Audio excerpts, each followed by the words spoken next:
me by the dawn's early light.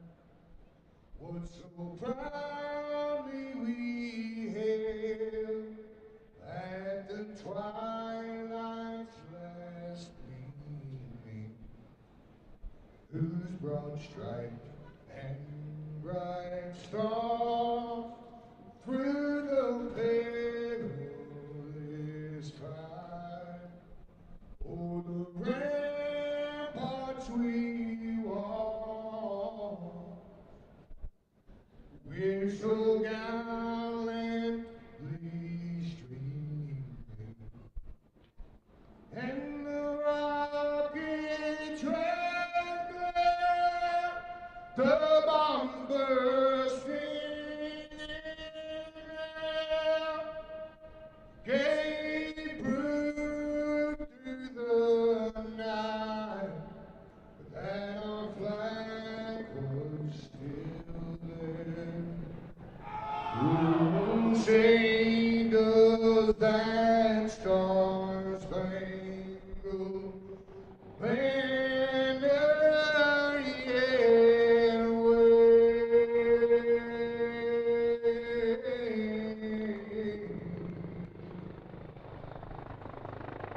o'er the land of the free and the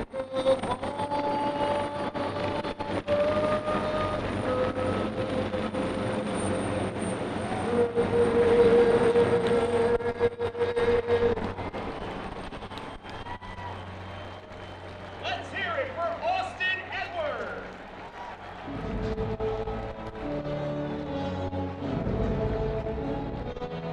Rutgers fans, we want to see you on the big screen. Take a picture, video, or send a message to the team using the QR code or hashtag shop for your chance to be featured. Thanks for joining us at SHI Stadium for today's game.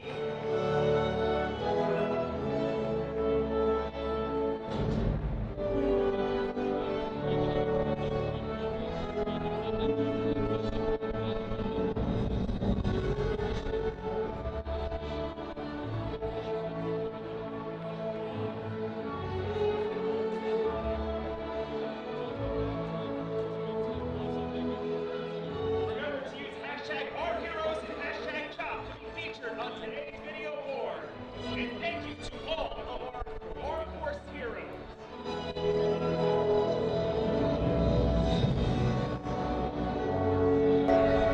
We are live from the birthplace of college football, SHI Stadium here in Piscataway, New Jersey, as the Maryland Terrapins get ready to take on the Rutgers Scarlet Knights. Jackson Wantman joined side along Daniel Stein. And Daniel, we're looking at two teams right now who have been struggling as of late. This is going to be a game that is going to be crucial for the hopes of bowl eligibility for both of these teams. I mean, Jackson, you got two teams that are hovering around 500 right now. Scarlet Knights of Rutgers comes in 4-5 record. Maryland 4-4. 1-4 are the Terps in Big Ten play. 1-5 are Rutgers in Big Ten play. These are two teams that simply haven't met their expectations in conference play, but they can meet their expectations when it comes to bowl eligibility. They're just 2 games out, both these teams, and so this is a crucial matchup. Whoever wins this game is going to be much better prepared for a potential bowl game. Yeah, so let's start with Rutgers. As you said, 4-5, took a rough loss to Illinois last week. 38 points allowed, and as it's been all season, unlike a Greg Schiano coach team, the defense has been struggling massively. I mean, Greg Schiano is a revered coach defensively. He was in the NFL for a couple years. He was with Ohio State. This is a guy who is not used to seeing these defenses not play well. But when you look at the Rutgers defense, 31 points a game allowed. That's second worst in the Big Ten. 114th in Division I. They only have 10 sacks on the season. That's the second fewest among every Big Ten team. This is just a Rutgers defense that has not been as good as the Greg Schiano standard has put on, both in this second stint with the Scarlet Knights or his first stint 10 years ago. Yeah, so struggling on the defensive side for sure. Now let's turn to the offensive side for the Scarlet Knights, led by senior quarterback Ethan Kaliakmanis, the leading passer in the Big Ten. And not just Kaliakmanis, Rutgers also has some playmakers on either side of the field that can hurt this Maryland defense. Playmakers is an understatement. They got two dogs in the receiving corps, led by KJ Duff and Ian Strong. These two guys were high school teammates in New York and now have met up in New Jersey and have tore up the Big Ten. You see this Rutgers team coming in at 4-5, you think, man, this team really can't get anything done on either side of the ball. That's not necessarily true. Kaliakmanis is one of the has thrown from some of the most yards of any QB in the Big Ten. You got KJ Duff on the left side with 850 yards on the season. These two receivers, Jackson, were nominated for the Blitnikoff watch list before the season started. They have a very capable receiving corps, and it's just a matter of if Maryland can take care of business against them. Yeah, well, now let's talk about Maryland, Daniel. And if you think back to about 7 weeks ago, Maryland was 4-0. True freshman quarterback Malik Washington was tearing up defenses. We thought that this team was maybe going to outperform expectations. Since then, it's been blown leads to blowout leads, and now we're almost 2 months without a win. And now there are some more questions about Mike Loxley's job security, especially if Maryland can't get a win today. Yeah, their last win was at the end of September. They went through the entire month of October winless, did the Terps. And that's true, Jackson. They do have Malik Washington, who's been one of the best freshman quarterbacks, if not the best in the entire country. But Mike Loxley talked about this in the press conference this week. They needed to be able to play in sync, all three phases of football: offense, defense, special teams. And lately, they have not been able to do that. You take it back to last week against Indiana, and quite simply, they didn't have any of the three phases working.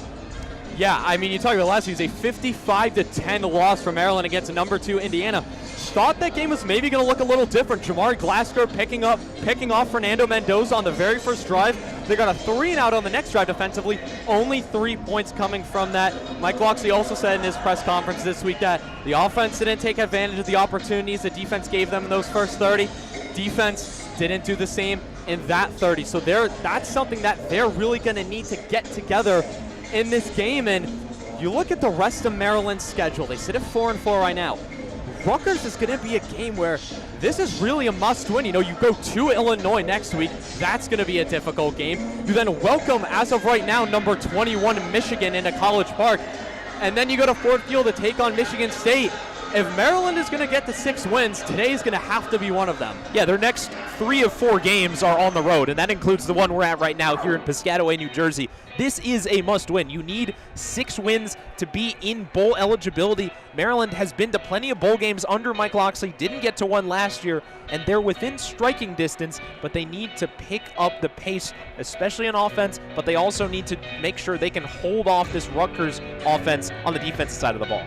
Yeah, so now let's go to some keys for the game. You know, what's one offensive key you want to see for Rutgers? What's one defensive key you want to see for Rutgers?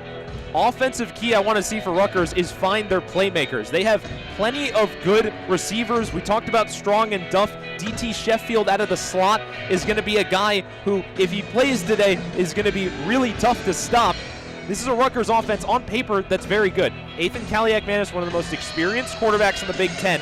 And on defense for Rutgers, you just have to continue what the other teams were doing against Maryland. Maryland has not been able to run the ball as of late. They have not been able to produce explosive plays on offense. They have kept Malik Washington in the pocket. They've neutralized him. If Rutgers can pick up where Indiana left off, they're going to have a good chance of winning this game. Now let's go to Maryland. You know, at least for me, offensively, get some explosive plays. This game is probably the best chance that this offense is going to have to get something going. We talk about the weaknesses that Rutgers has with how many explosive plays they let up. Coach Shiano even mentioned that this was going to be a big test for their defense. And Maryland's got some guys as well. You talk about Jaleel Farouk. This could be a breakout game for him this week. I'm looking at the run game for Maryland as well. I mean, that has been the weakness for the Terps this season. 93 rushing yards a game. That is dead last in the Big Ten. It's 127th in Division I. There are not a lot of teams as Rutgers running out. You can hear the fireworks in Piscataway. This is not a Maryland offense that has been good at running the ball. They have talented running backs, but quite simply, they have not been able to use them correctly. You mentioned under 100 yards on the ground for this Maryland team, and I think that's my key to the game, Jackson, when it comes to Maryland's offense. If you can get the run game going, get DeJuan Williams in space, get Nolan Ray in space, these are talented backs. They have to get them the ball in situations beneficial to them. Yeah, for sure, and I think defensively for me, you just got to play to your strengths. This is going to be a tough wide receiver core that we've just talked about that Maryland's going to face, but this secondary is also very strong for Maryland. They have 13 interceptions this season. That's more than the Big Ten. Coach Schiano said this week that this was going to be the toughest secondary that his squad has faced all season. So I think for Maryland, that's going to be very big for them. Now, on the pass rush, Rutgers had some injuries last week on that front. Left tackle Tyler Needham had to play right tackle. As usual starting right tackle, Taj White was out. It was Mashoud Jiwa who came in for his first start of the season. First start as a Scarlet Knight. He's a transfer from LIU. Taj White was questionable coming into today. We'll see if he goes. If he's able to play, we'll see him at right tackle. We'll see Needham at left tackle. But if not, the previous situation that they had against the Fighting Illini is going to be what they roll out, and I think that's something Maryland should hopefully take advantage of. Oh, definitely, because when you talk about Maryland's defense, young studs is the name of the game, but the studs are at that outside linebacker position. Sidney Stewart and Zahir Mathis, two of the best freshmen in the country this year. They need a bounce-back game from them. Not that they've been bad. Sidney Stewart's had a sack in all but one game that he's played in to start off his Terps career. But if they can get consistent pressure on Ethan Kaliak-Manis, it's going to take all that pressure off Mike Loxley's secondary, and the Terps are going to be a lot better on defense today. Yeah, and I think one thing that just popped into my mind, too, for the Terps, no targetings. That has been something that has killed this team through the whole season. You look back to Washington, Sidney Stewart got a targeting at the literal last play of the first half when Maryland was up. Maryland loses that game. They lost Trey Reddick for a half against UCLA. Jalen Husky missed the first half of the Indiana game with a targeting penalty. Coach Loxley even said in one of his post-game press conferences that he doesn't even know what the criteria is for the targeting penalty, but he also said this week that now that he kind of has a more clear idea of the rule, they emphasize wrapping on tackling instead of going in with the head. That's something that the Terps are going to avoid. So as the captains come out for the coin toss, it's Alan Haran, Ian Thomas, and Darius Grimes for the Terps. What's your score prediction today, Daniel? Does Maryland get back over 500, or does Rutgers get to 500? And we seriously question if Mike Loxley has a job in the next 48 hours. I'm going to take the Terps in this one, and I think it's going to be a shootout. 38-34 is my score prediction. I think that these are two defenses that, while Maryland has talent on defense, and so does Rutgers, it's going to be a shootout. These offenses need to get back on track. Rutgers is only a couple weeks removed from doing that, and I think it's going to be a shootout, but the Terps will come out on top. Yeah, so as Rutgers has just won the toss, they've deferred to the second half. I think this is a game that the Terps recognize the situation they're in. I think Mike Loxley and his coaching staff recognizes the situation that they're in, and I think Maryland's going to respond. I'm going to go 30-24 Maryland. I could see there being a little bit less points. This might be a sloppy game, but I think Maryland pulls it out and gets to 5-4 with a big tilt against the Illini next week, as we are just about set for kickoff. Maryland in red helmets, white jerseys, red pants. Rutgers with a special Military Appreciation Day helmet. It's a white helmet with the R logo, but it's an American flag. It's a nice touch. They got red jerseys and white pants, and definitely some excitement in the crowd today. Maybe not the greatest turnout, but I think both of these teams are feeling the adrenaline. I feel like we haven't said it enough in this broadcast early on, Daniel. What's on the line for both teams? They know how important of a game this is, because if you look at Rutgers, they lose today, they have to win 2 straight. If you're Maryland, you're going to have to win at least 1 or 2 really tough games if you don't pull it out.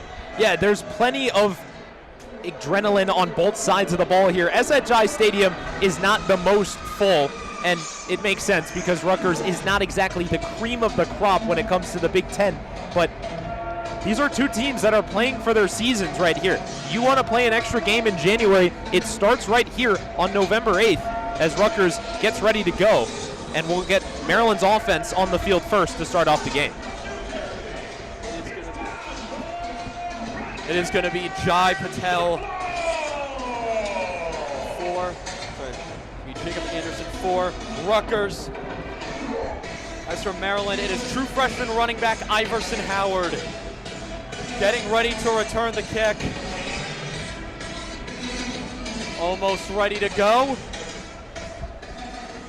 Jay Sullivan on the kick, sends it out, fireworks go, and we are off. And out comes this Maryland offense, led by the true freshman sensation, Malik Washington. He has been probably the most famous person on Maryland's campus, even before he arrived, Daniel. If you don't know, of the free grandma trend that went around Maryland Twitter. Somebody on Twitter posted a photo of a grandma in a cage saying, "Grandma's not getting let out until Malik Washington commits." He commits, the hashtag free grandma slogan provided by Washington comes in on the season. And ready to go. He takes a snap. There's going to be Jaleel Farouk on the jet sweep. And he comes around to about Maryland's own 27-yard line. The Oklahoma transfer, 320 yards on the season, had 4 receptions for 43 yards last week. And Daniel, he's someone that I think Maryland fans expected to have a little bit more of an impact early on. Yeah, but Pep Hamilton has used him in a very limited way. A jet sweep like that is mostly where he gets his usage. That's another handoff. There's going to be DeJuan Williams. Oh, it's Malik Washington on the option. He fully breaks away. They fool the Rutgers defense. And on the second play of the game, the true freshman sensation uses his legs. And it's 6-0 Maryland. And that just caught everybody off guard, including us. That fooled me, Daniel. It's a 73-yard run. Malik Washington not known for using his legs. Unbelievable. I don't even know what to do. This is exactly what Greg Schiano wanted to prevent. You watch these Rutgers games in the last 2 weeks. What has been their problem? Giving up explosive plays. The defensive communication has been a massive problem in the past couple of weeks for the Rutgers defense. And right there on the second play, the Terps take advantage. Very good scheming right there from Pep Hamilton, as it's going to be Sean O'Hare on the kick. The Irishman transfer from Richmond puts it through the middle of the uprights. And not even 40 seconds into the game, Maryland is already up 7-0. I mean, like I said, that play caught all of us off guard. A phenomenal option from Malik Washington, really selling that Rutgers defense in. Something that I noticed when I was watching Rutgers this week, Daniel, especially going back to that Illinois game, one of the things they fell for is a lot of those rollout fakes. They fell for a lot of play action rollouts against Illinois. They fell for a lot of options, and it just killed them right there. Yeah, you can't let that happen. You have to have a QB spy at all times against a guy like Malik Washington, and he hasn't used his legs as much as he probably could be, but his running usage has gone up exponentially in the last 3 weeks. Pep Hamilton uses it there on the read option, and the Terps take advantage. 7-0 within just a minute of starting this game. And that is the exact confidence booster that Maryland needs. We will take a break here on WNBC Sports. 14:23 left to go. Maryland up 7-0.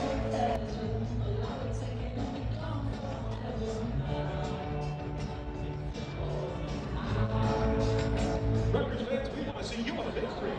Take a picture, video, or send a message to the team using the QR code or hashtag shots for your chance to be featured. Thank you for joining us at SHI Stadium for today's game.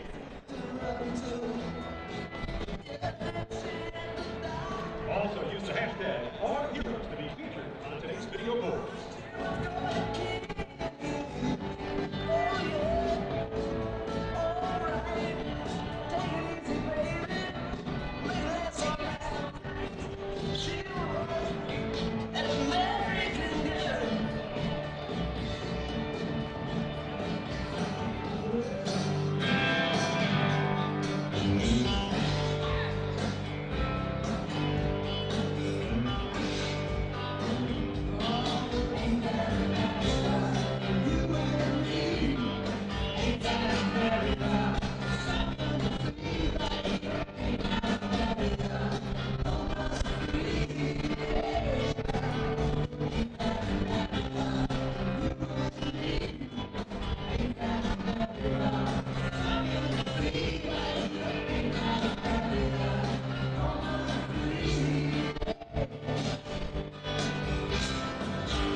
Back with you here on WMUC Sports. Jackson Wantman joined alongside Daniel Stein as Philip Noyes, number 43, the redshirt freshman kicker, gets ready to send it away to Rutgers after a two-play 75-yard drive that resulted in a Malik Washington 73-yard rushing touchdown as Noyes kicks it off to Maryland. That is going to be a fair catch for Ben Black, as it is going to be number 16, Ethan Kaliakmanis, the captain for Rutgers. It's his second year for the redshirt senior in the Scarlet Red. Was at the Minnesota Golden Gophers for his first 3 years. He's a career 5,000-yard passer on the season, 2,476 yards, 13 touchdowns, 5 interceptions. He's also added 3 rushing touchdowns as Rutgers takes it from the 25. He's got Antoine Raymond to his left in the shotgun. 3 receivers left, 1 to the right.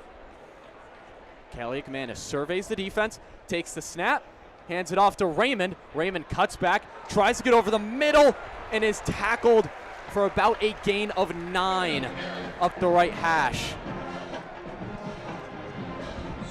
Rutgers offense, Antoine Raymond, the sophomore out of Montreal, Canada. Not the only Canadian on this Rutgers roster. He's got 760 yards on the season, add 10 touchdowns to that. As Kaliakmanis gets ready. 2 receivers left, 1 to the right. Once again in the shotgun, Raymond to his left. Kaliakmanis takes a snap. It's Raymond again. He goes up the middle. He's going to get the first down right there. Brought down by a pile of Maryland defenders. As KJ Duff and Lakai Rowland near the Maryland sideline, just sharing a little bit of pleasantries. It's a beautiful Saturday afternoon. Why not? It's going to be a matchup to look out for. Rowland has been kind of a pleasant surprise for the Terps on the outside. See how he matches up against Duff. He's got Ian Strong in front of him now. You see how Maryland can match with these big receivers. Kaliakmanis, Raymond switches to his right. It is a option handoff. It's going to go back to Raymond, who cuts through a couple defenders. He gets it to about the 45, 46-yard line. Tackled once again is Daniel Wingate from Maryland. Didn't know if he was going to play this week. Looks like he got hurt towards the end of that game against Indiana, but he was able to practice this week. That's a gain of 6. 12:47 left to go here in the first quarter. 7-0 Maryland. Ball on the Rutgers 46-yard line. It's 2nd and 3. Another shotgun formation as Kaliakmanis is calling an audible right here. Goes to his offensive line. They're back in the shotgun. He's got Raymond to his left. Takes the snap. Once again hands it off to Raymond as Raymond tries to cut to the outside, and he's going to be brought down. Looks like it was Cam Rice there from Maryland, the Ohio transfer. Rice has done a nice job in the interior of that line this season, Daniel, plugging a need after a lot of graduates for the Terps. Yeah, you lose Jordan Phillips, you lose Tommy Aking-Basota, you bring Cam Rice in as a transfer. He's been very good. It's another handoff to Raymond. He's gotten an early workload so far, as on 3rd and 1. He's going to push forward for a first down, and we'll see when Kaliakmanis and this Rutgers offense we'll see what they decide to do when they decide to go to the passing game. Look at these big receivers that they have right there, led by Kirk Sioraka. Sorry if I pronounced that wrong. The offensive coordinator for the Scarlet Knights in his 3rd season with Rutgers under Greg Schiano. A lot of these coaches on the Rutgers staff in their 2nd stint, along with the head man Schiano. Here's Kaliakmanis looking over to the sideline, getting some signals.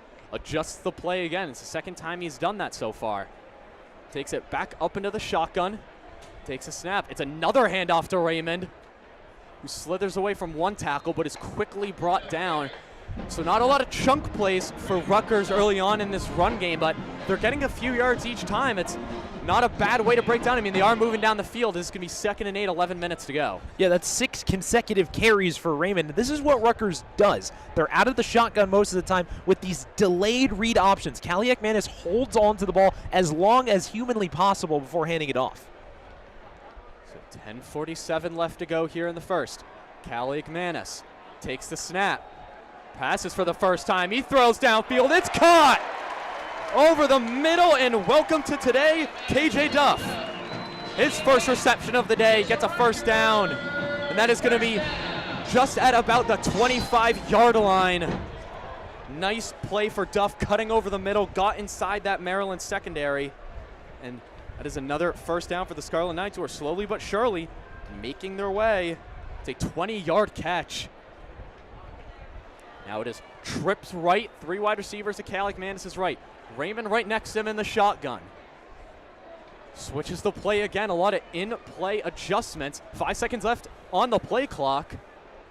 Gets it off in time, hands it off to Raymond. It's the option. Calic Manis takes it now, cuts through the middle and falls down at about the 20-yard line. About a gain of 5 there. Yeah, go for about a 5-yard gain. The first time we've seen that read option. Calic Manis can move pretty well, but this is where the Terps have to be careful in the red zone because Strong and Duff are 2 really tough targets to bring down if you're a corner. 6'3" and 6'6" respectively here. Rutgers hasn't passed it that much. They might now that they're close to the end zone. You're 1 inch away there, Daniel.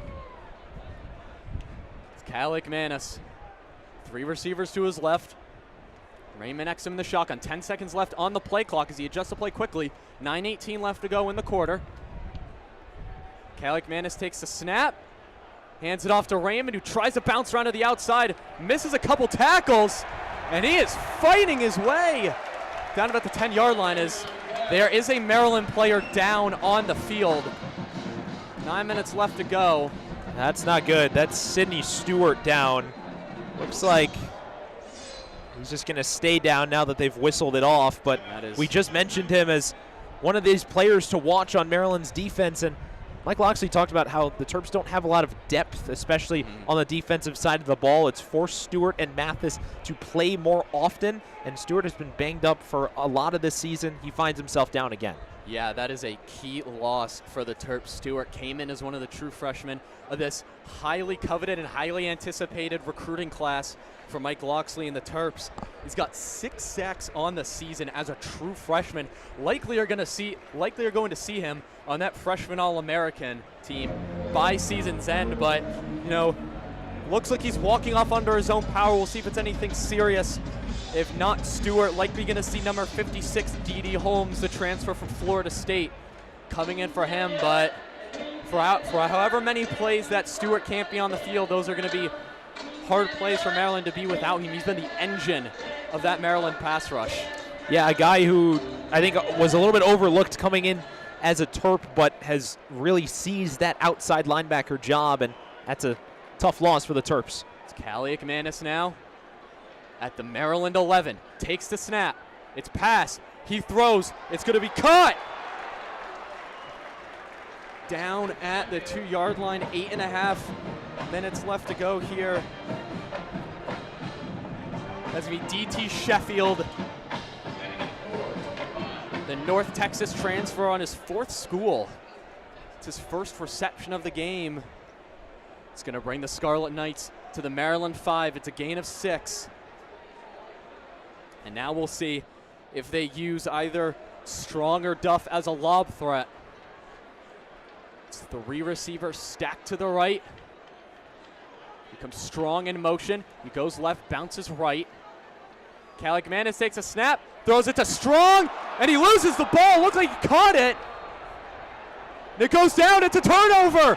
Levain Scruggs comes up with the ball.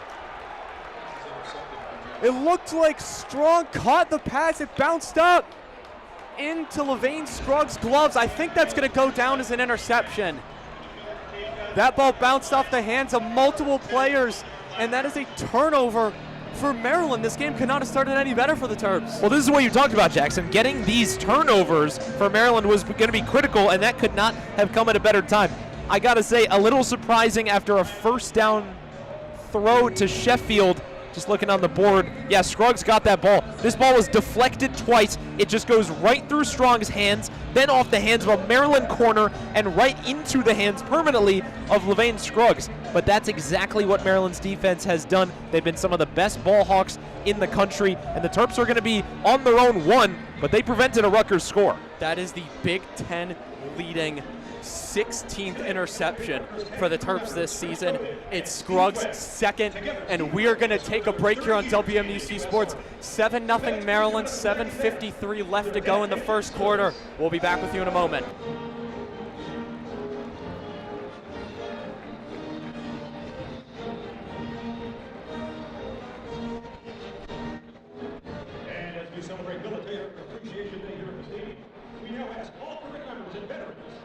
United States Army in attendance to please rise and be recognized.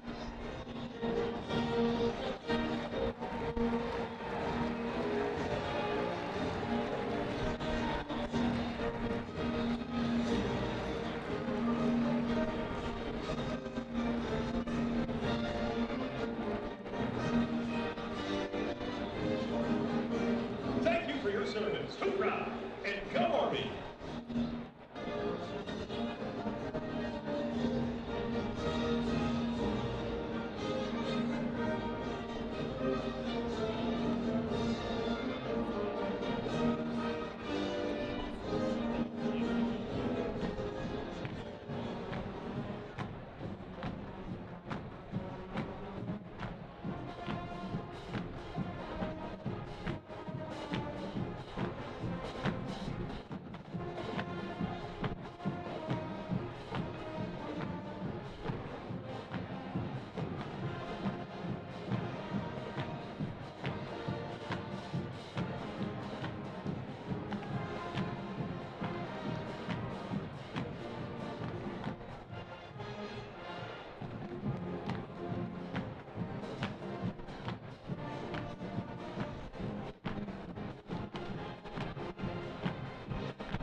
Back with you now on WMUC Sports as Maryland leads Rutgers 7-0, 7:53 left to go in the first quarter after a big red zone stand. Levain Scruggs picked off Ethan Kaliakmanis.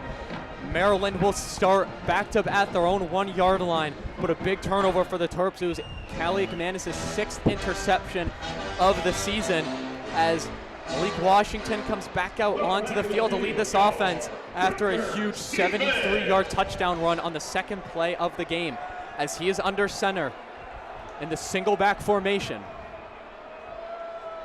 Takes a snap and he looks like he's going to try to QB sneak it forward for a couple of yards there. There's DeJuan Williams in the backfield. Looks like he got a couple here. Yeah, smart play. He was able to leak out towards the right side and get 2 or 3 yards. Let's see where they haven't spotted it yet. 2nd and 7 from the 4. Just under 7.5 minutes left to go. Maryland offense breaks the huddle with 15 seconds left to go. Same formation for the Terps. DeJuan Williams in the backfield. Malik Washington under center, loaded with tight ends as well. Takes a snap. He's going to roll out in the back of the end zone. He's going to get it to Williams, who runs up the left sideline. He's going to be pushed out of bounds. Looked like that was number 10, Jacoby Henderson. Pushes him out. It's going to be a 3rd down here as we just hit 7 minutes left to go. Should be more of a 3rd and manageable for Maryland. It's going to be a 3rd and 1. That's a nice play. It's a risky play call, but Malik Washington has mature enough to pull that off. Just a little naked boot. Finds DeJuan Williams, who's been more and more reliable in the pass catching game. Sets up 3rd and 1. So Washington once again under center.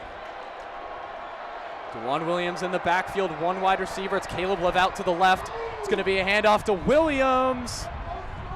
We'll see if he got it. It's going to be very close either way. And they are moving the chains.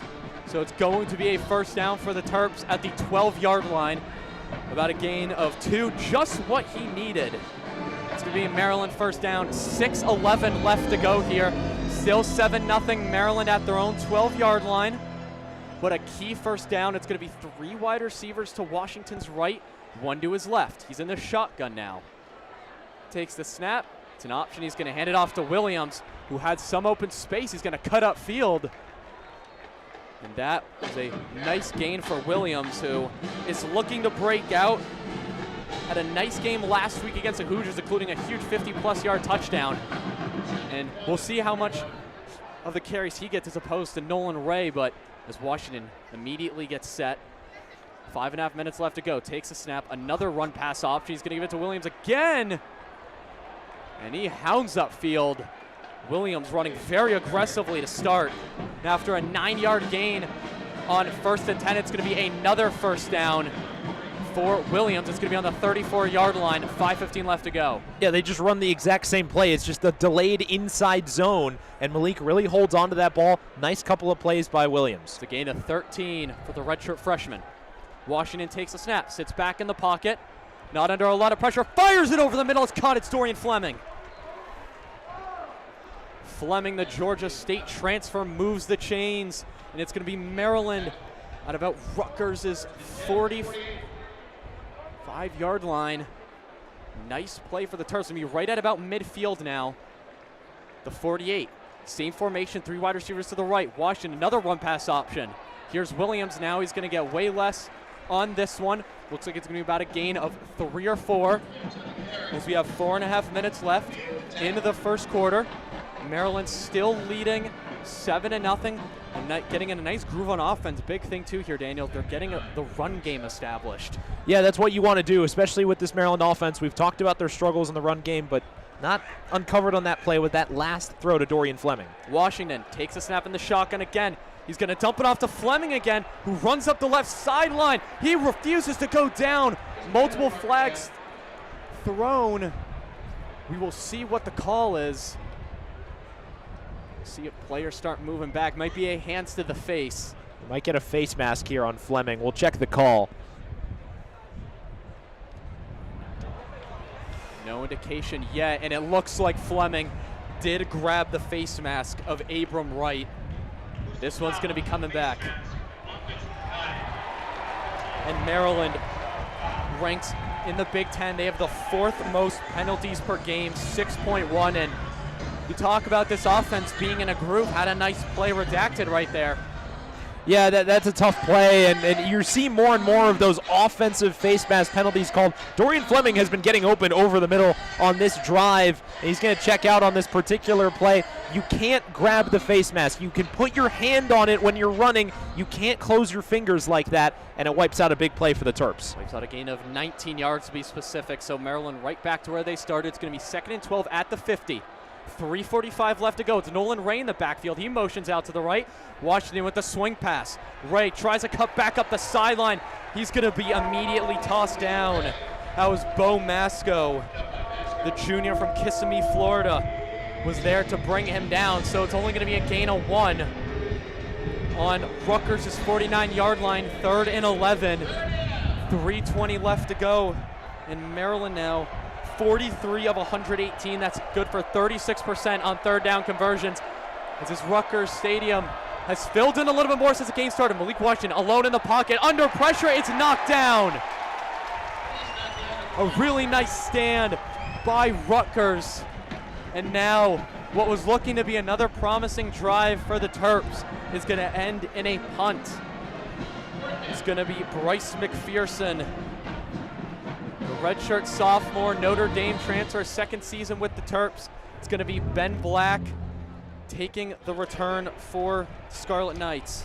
That was an unfortunate play. Washington got his pass blocked on that one. And that is going to be a wild punt. It's going to go all the way to the left.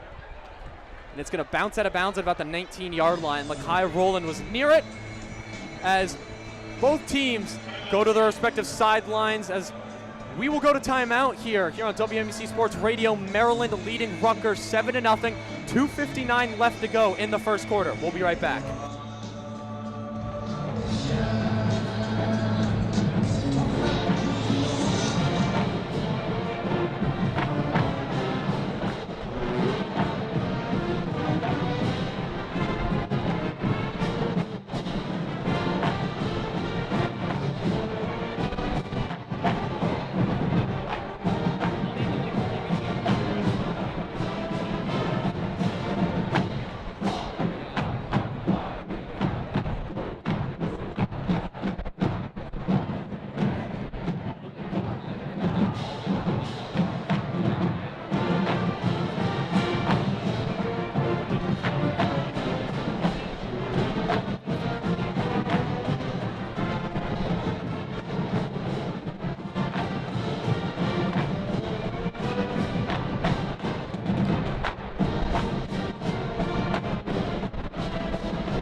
Kansas City touchdown. Sacked again.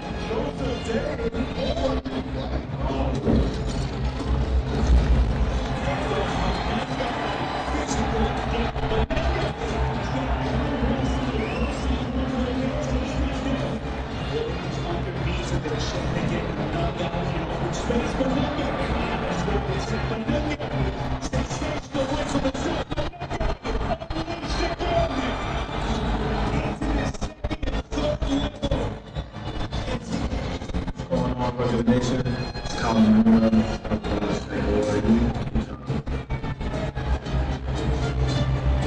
Rutgers Nation, let's welcome back to SHI Stadium from the Tennessee Titans, Sebastian Joseph Day!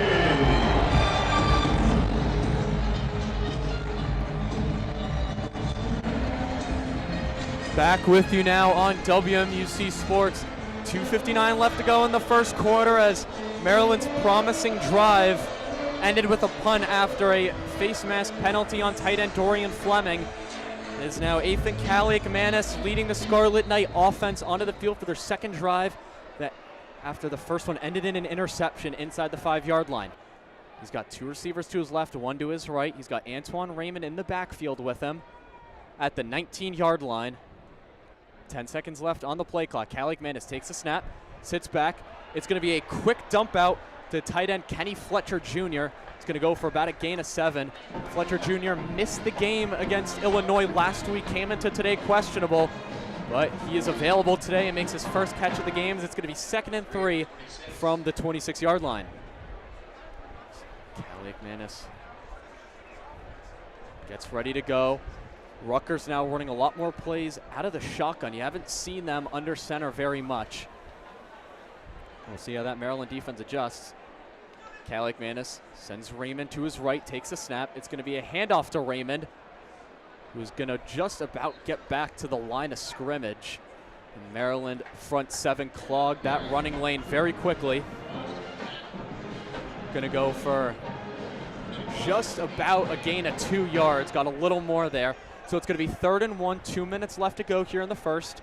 From the 28-yard line, it's a quick snap. Raymond's got it, bounces out to his right, and that's an amazing tackle right there. It's Jamari Glasker flying in. They call him the route clamper, and he's had some fantastic interceptions this season, but really nice job in the run game right there from the Wake Forest transfer. Yeah, and it saves the drive for Maryland because Raymond's a really tough runner to tackle, coming in at 5'11", 205, and when he bounces it to the outside, he's already shown today that he's really slippery out there. But Jamari Glasker just gotten better and better as the year goes on. Makes a nice tackle. So it's going to be number 94, Jacob Anderson, the Australian, to punt it away for the Scarlet Knights.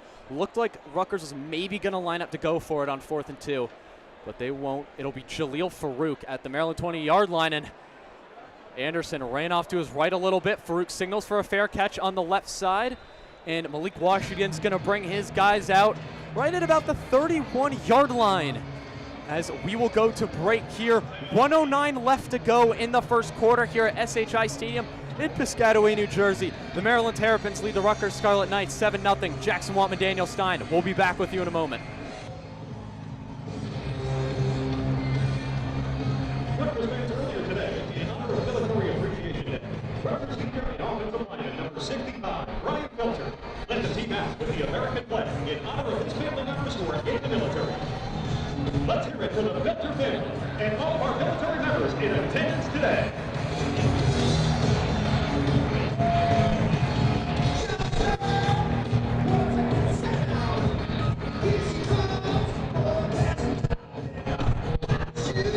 As part of today's salute to service, we direct your attention to the front of section 130 as we recognize the POW MIA National Chair of Honor.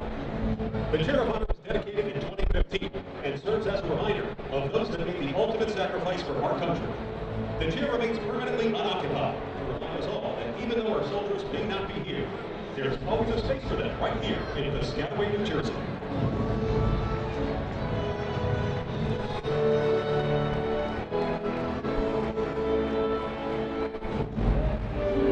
Rutgers University and Rutgers Athletics. Help us remember those who defended our nation.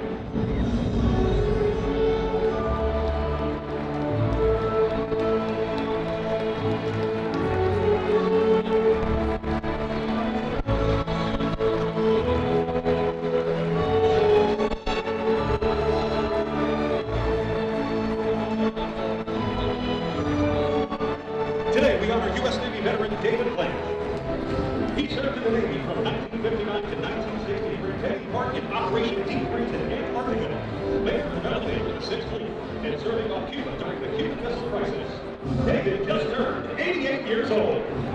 Please join us in thanking Dave White for his courage, service, and dedication to our nation.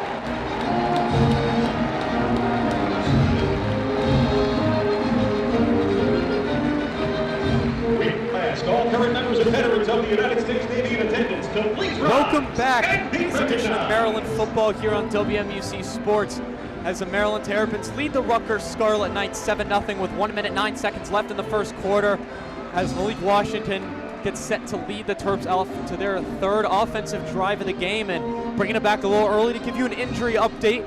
Earlier in the quarter, true freshman standout linebacker Sidney Stewart came off the field with an apparent injury.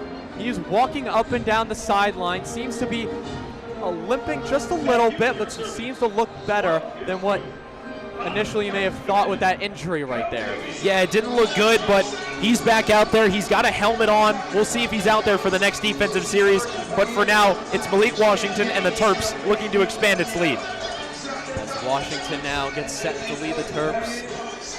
The third offensive drive of the game, they're going to be on their own 32-yard line. It's true freshman running back Iverson Howard in the backfield with Washington. As he takes the snap, hands it off to Howard. He's going to run up the middle.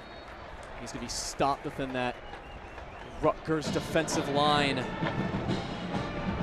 It's going to be just a gain of 1 as we have 55 seconds left to go here in the first 15. As Washington gets his offense set once again in the shotgun. 2 receivers right, 1 to the left. Iverson Howard in the backfield of Washington's right. It's a play action fake. Washington throws over the middle. Caught. It is incomplete. Targeting Jaleel Farouk there. It is going to be a 3rd and 9, 34 seconds left. Really nice coverage right there from number 7, Cam Miller.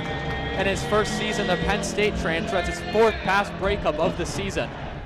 Yeah, if you're Farouk, you got to bring this one in. Malik got good protection. He put it on the money. That's a tough catch, but would have moved the chains. 3rd and 9 from the 33. 34 seconds left. Washington by himself in the shotgun.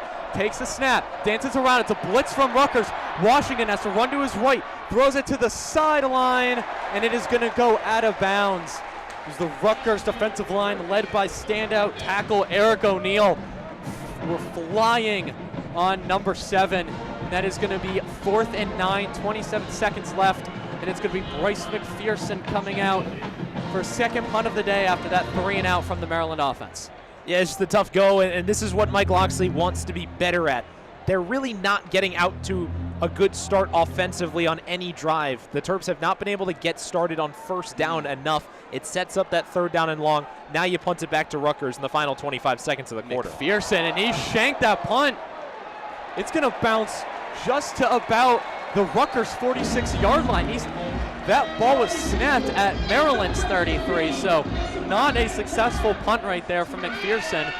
Probably went off his foot wrong, but we'll stay with you here for a little bit. And as you said, Daniel, Maryland hasn't been able to get off to the starts they've wanted to offensively, and it's a little bit more frustrating considering that first drive where you had that huge touchdown play. Just like that, you're up 7-0. You came in on your second drive and looked like they had something going there, but that Dorian Fleming face mask penalty that erased a 19-yard gain has really thrown them off, and they haven't gotten much sense. Yeah, you're not going to be able to rely on a 75-yard QB run on a read option. You're just not. You have to create those explosive plays, but through different means. So it's going to be Callie McManus bringing the offense out. 19 seconds left on his own 47, just at about midfield. Still 7-0 Maryland. In the shotgun, Callie McManus takes the snap, surveys, throws deep downfield. It's going to be a toss-up, incomplete. There's going to be a flag thrown. It looked like he was targeting KJ Duff. It was Braden Lee in coverage. And the redshirt freshman looked like he pushed down Duff. Gives me a pass interference call. And you talk about KJ Duff. He's imposing his 6'6" frame, 5 inches taller than the 6'1" Braden Lee. And that play, when you're a young player like that, easy to get a hand on. It looked like could have been some gravity there that played into the favor of Duff. But nevertheless, it's going to be 1st and 10 from the Maryland 38, 13 seconds left. It's going to be Jay Sean Benjamin now in the backfield instead of Antoine Raymond. Kaliakmanis takes a snap. He's going to hand it off to Benjamin. Tries to cut up the middle. Looks like he's going to get a couple yards, and that is going to wind down the game clock here in the first quarter, as Maryland will take a 7-0 lead after the first 15. However, they're going to feel like they left a little bit on the table offensively. We're going to take a break here. It's going to be 2nd and 6. Rutgers with the ball on Maryland's 34-yard line when we come back.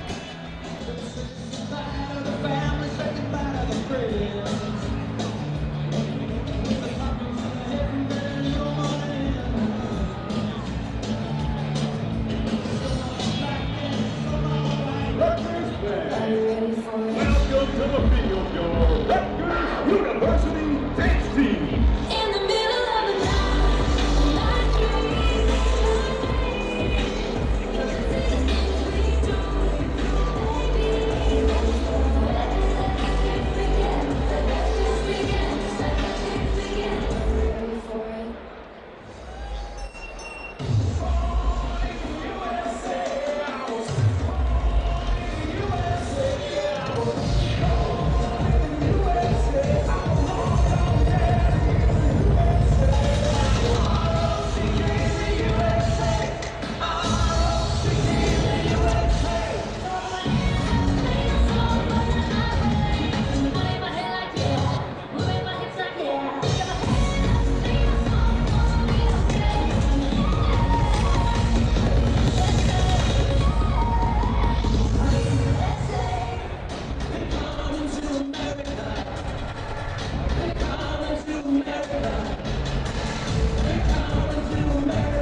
Who both served in the Army.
At SHI Stadium in Piscataway, it's fitting some Springsteen playing as we begin the second quarter. It's been Malik Washington who's been born to run in this first quarter. A 75-yard touchdown, the only score of today's contest so far. Maryland leads 7-0. You're listening to Terps football on WMUC Sports Radio. Daniel Stein alongside Jackson Wantman for this one as we come back to Rutgers at the Maryland 34-yard line.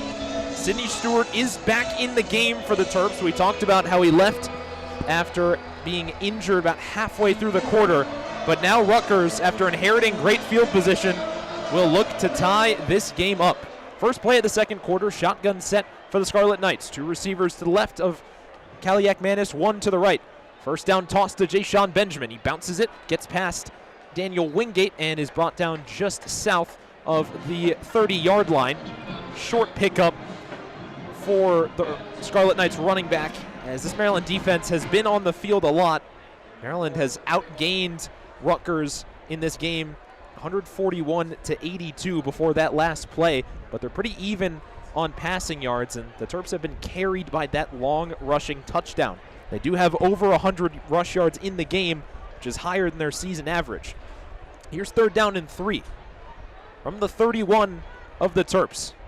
Nathan Kaliak-Manis takes the snap in the shotgun. Looks left, throws over the middle. That's caught. Making the catch is KJ Duff. He's got a 1st down, wrapped up at the 17 in coverage on Braden Lee. Moves the chains here for the Scarlet Knights. Yeah, and Rutgers attacking the redshirt freshman Braden Lee early. We saw at the end of the 1st quarter there, had that pass interference on KJ Duff.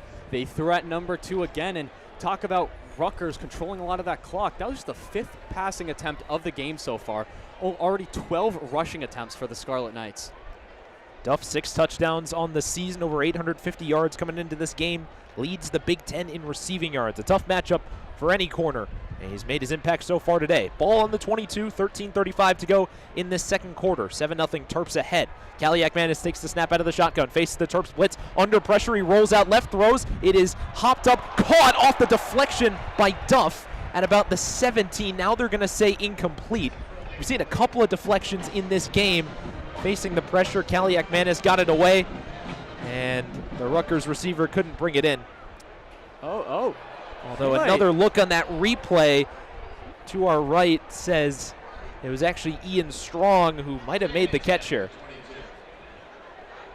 And he looks like he got a foot in bounds there, Daniel. Regardless, it was a nice job by number 6, Dante Joyner, closing in on the play, bouncing it out. They're not going to review it here, though. So Greg Schiano leaves the challenge flag in the pocket. 2nd and 10 from the 22. Kaliak-Manis takes the snap from the gun, throws over the middle, caught again. Duff inside the 10. A new set of downs. Ian Strong makes the catch down at the 8. Rutgers moves the chains. They're knocking on the door. And the Terps really under pressure here as Sidney Stewart checks out again. Yeah, it was Rutgers really going out for those passes over the middle, using their big, strong receivers to get yards after the catch. It was Dante Joyner in coverage, lost Strong a little bit. Now Rutgers is inside the 10. We talked about Duff as one of the best receivers in the Big Ten. Ian Strong not too far behind him. All Big Ten honorable mention last season. Puts Rutgers inside the 10. Ball at the 7, 1st and 10. Kaliak-Manis hands it off. Raymond throws off a couple of Terps tacklers. He's still running adjacent with the line. Hops over a defender and is finally brought down by Jalen Husky at the 9-yard line. It does all that for a loss of 2. And it'll set up 2nd down and goal. Yeah, and it looks like Jamari Glasker saved that play from potentially becoming a lot worse for the Maryland defense. He made a tackle like that in the 1st quarter, but Raymond really bounced off some of those Maryland defenders, and like you said, Daniel, all that for just a gain of 1. 2nd down and goal from the 9. Just over 12 minutes to go. Rutgers trying to tie up this game. Maryland got the lead early, didn't give it back for the rest of the 1st quarter. Shotgun set, they'll bring Sheffield in motion. He retreats back to the far side, and he gets it, and he's going to score. 7-6 off the short pass from Ethan Kaliak-Manis to the Texas State transfer, D.T. Sheffield. Really well-designed play by the Scarlet Knights. They read the Maryland zone and are within an extra point of a tie game. Yeah, and one of the pluses of having receivers like Ian Strong, 6'3", 211 pounds, and guys like KJ Duff, when you have big physical receivers like that, secondaries are going to gravitate towards that. And you saw 2 Maryland defenders ran towards number 9 over the middle. That left D.T. Sheffield uncovered. 4th touchdown of the year for the senior Sheffield. Extra point on the way from Jay Patel is right down the middle. So we have a tie game, 7-7. Rutgers goes into the end zone on 7 plays. They go 53 yards in just under 3.5 minutes. And it is 7-all at SHI Stadium. We'll take a quick break on WMUC Sports, and we'll be back when Malik Washington and the Terps offense gets back on the field. We'll see you in a minute.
So Rutgers rallies to tie this one at 7 apiece here in Piscataway.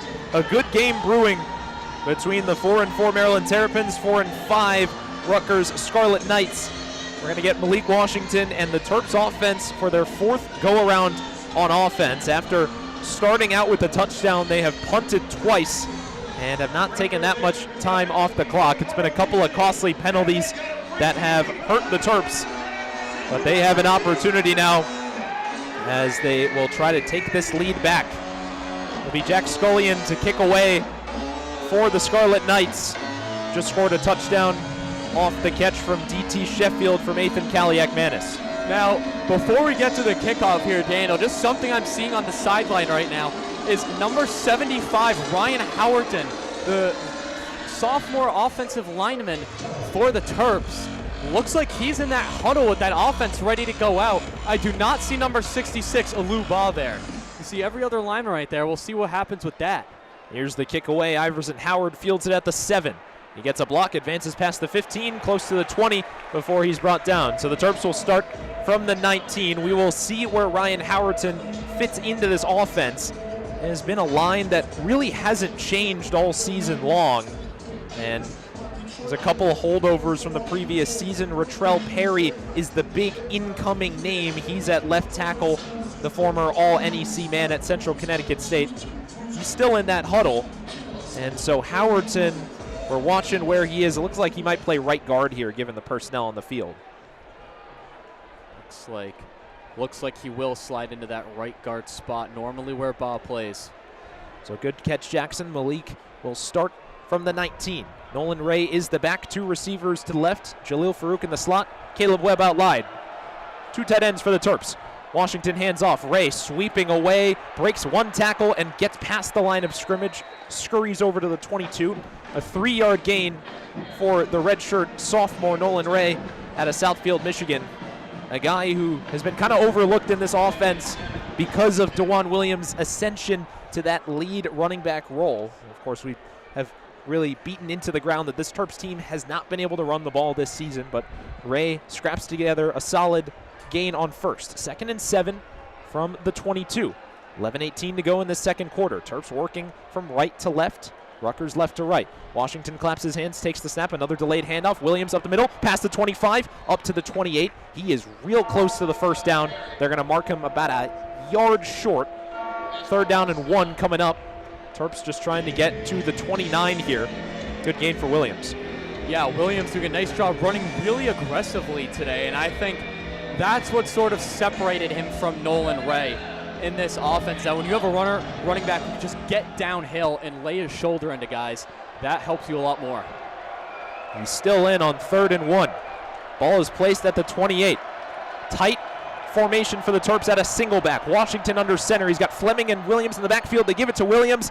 He is right at that stick. I think he has enough for the first.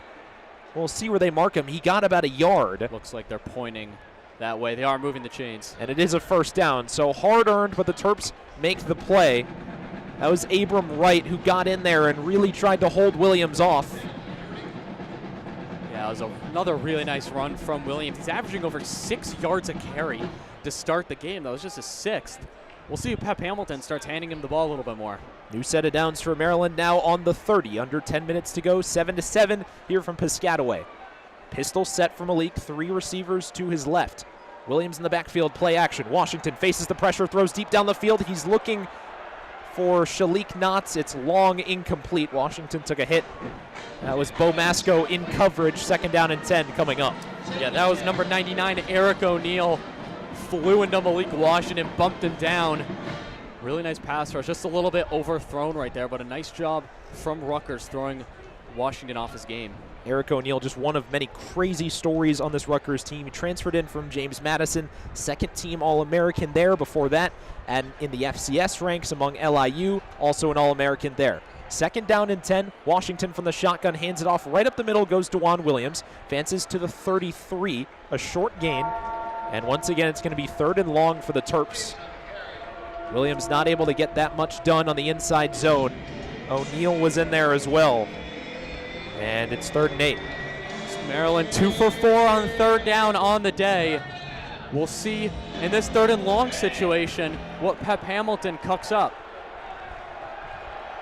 Terps must get to the 39. Washington empty by himself in the shotgun. 3 receivers to his left, DeJuan Williams to his right. After a hard count, Washington looks from right to left, takes the snap, faces the Rutgers pressure, steps up, Washington can run, will run, has the first, past the 50, Malik still going, 40, 30, down to the 20, and steps out of bounds at the 15. Malik Washington using his legs.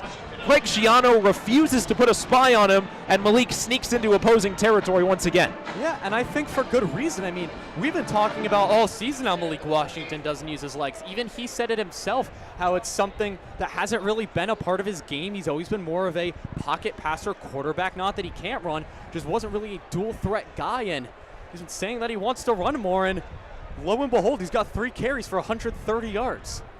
He's got a 75-yard touchdown on the game. Now he just rushed for another 54. Here's 1st down and 10. Washington under center, hands it off to Iverson Howard, and he's pulled down by O'Neal behind the line. There is a flag. We'll see if this play will even count. Check the call on the field. Formation.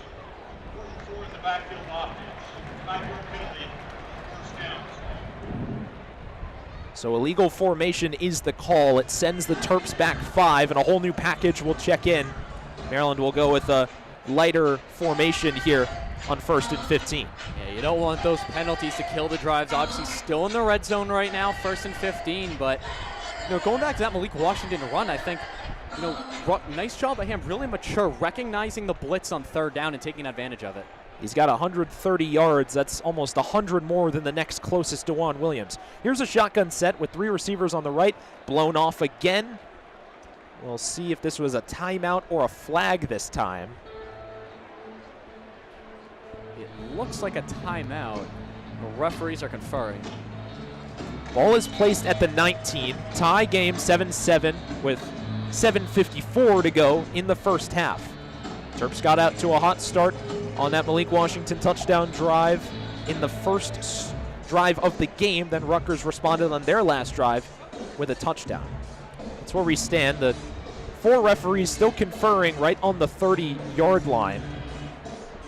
And we'll check the call. Rutgers has declined the previous penalty. It will be 2nd down.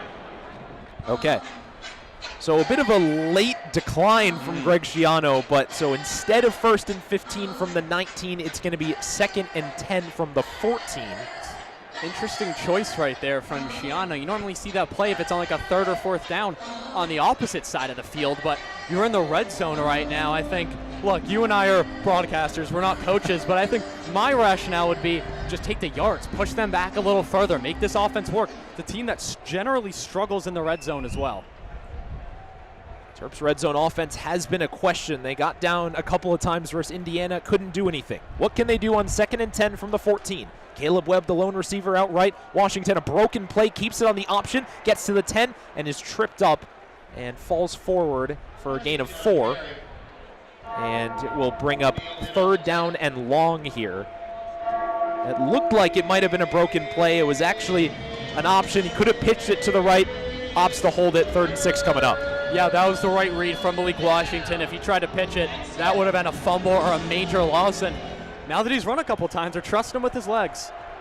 From the far hash, it's 3rd and 6. Terps got to get to the 4 for a 1st down. 2 receivers on each side in a shotgun tight formation. They motion in Dorian Fleming. 3rd down. Washington faces the pressure again, throws outside. Ball is caught. Jaleel Farouk makes the catch. Fumbled the ball. Is that ball inbounds? I think it rolled out. It might have rolled out.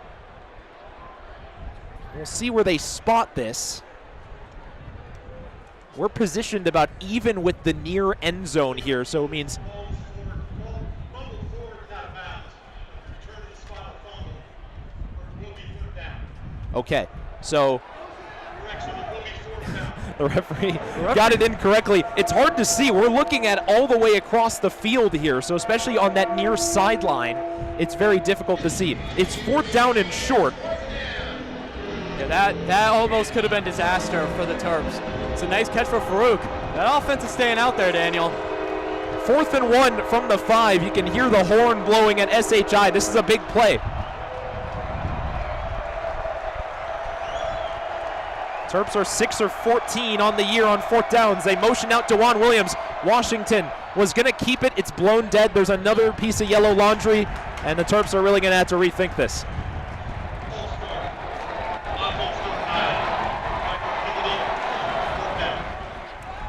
So it's the false start on Dorian Fleming. A pair of Maryland penalties forces a field goal attempt upcoming from Sean O'Hare. Yeah, I mean, that's just a killer. You talk about another drive where Maryland's offense looked really, really good. Then you had the fumble by Fruit that almost caused disaster, and another penalty right there. And look, you'll take the points, but another drive, Mike Loxley feeling like his guys could have put 6 in. Finishing drives. That's been a phrase that's been repeated by this Maryland team all season, and they'll have to settle for 3. Here's Sean O'Hare.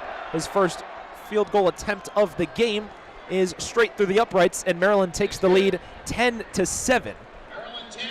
So O'Hare knocks it in from 20 yards out.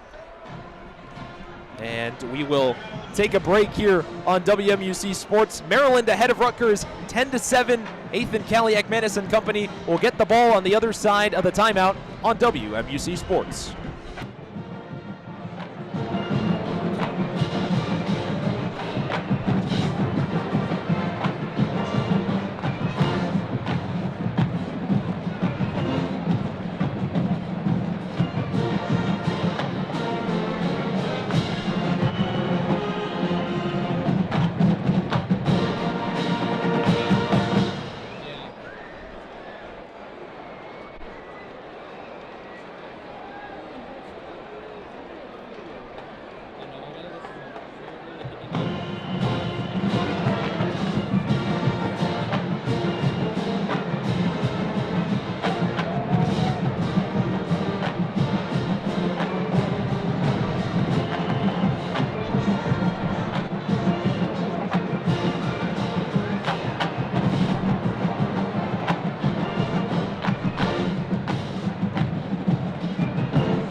Rutgers. Jerome walked on to Rutgers in 2001, where he played for Coach Giano his first season as head coach of the Scarlet Knights. Please join us in thanking Air Force Lieutenant Colonel and Rutgers alum, Jerome Kerr.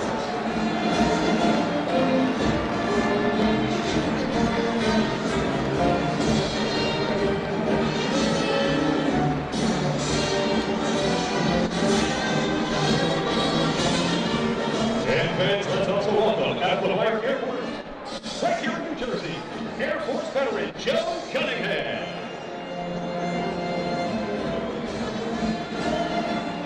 Who's also the father of Rutgers' new athletic director, Kelly Sid.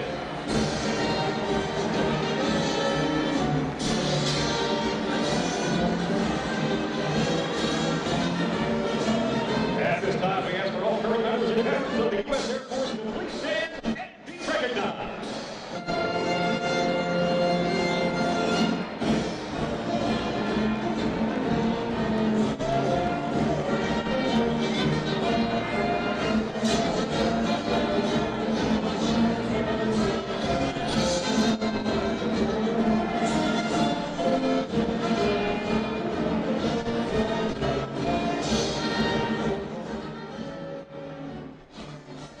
Back at SHI Stadium here as Maryland has the lead over Rutgers 10-7. Thanks for joining us here on WMUC Sports.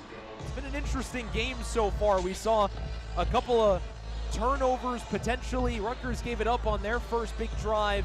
Then they were able to punch it in to start the second quarter. And now Maryland was able to respond. It will be Philip Noyes to kick it away, and a fair catch called. So we'll see Rutgers from the 25. Ethan Kaliak-Manis, 6 for 8, 66 yards, a touchdown, and an interception.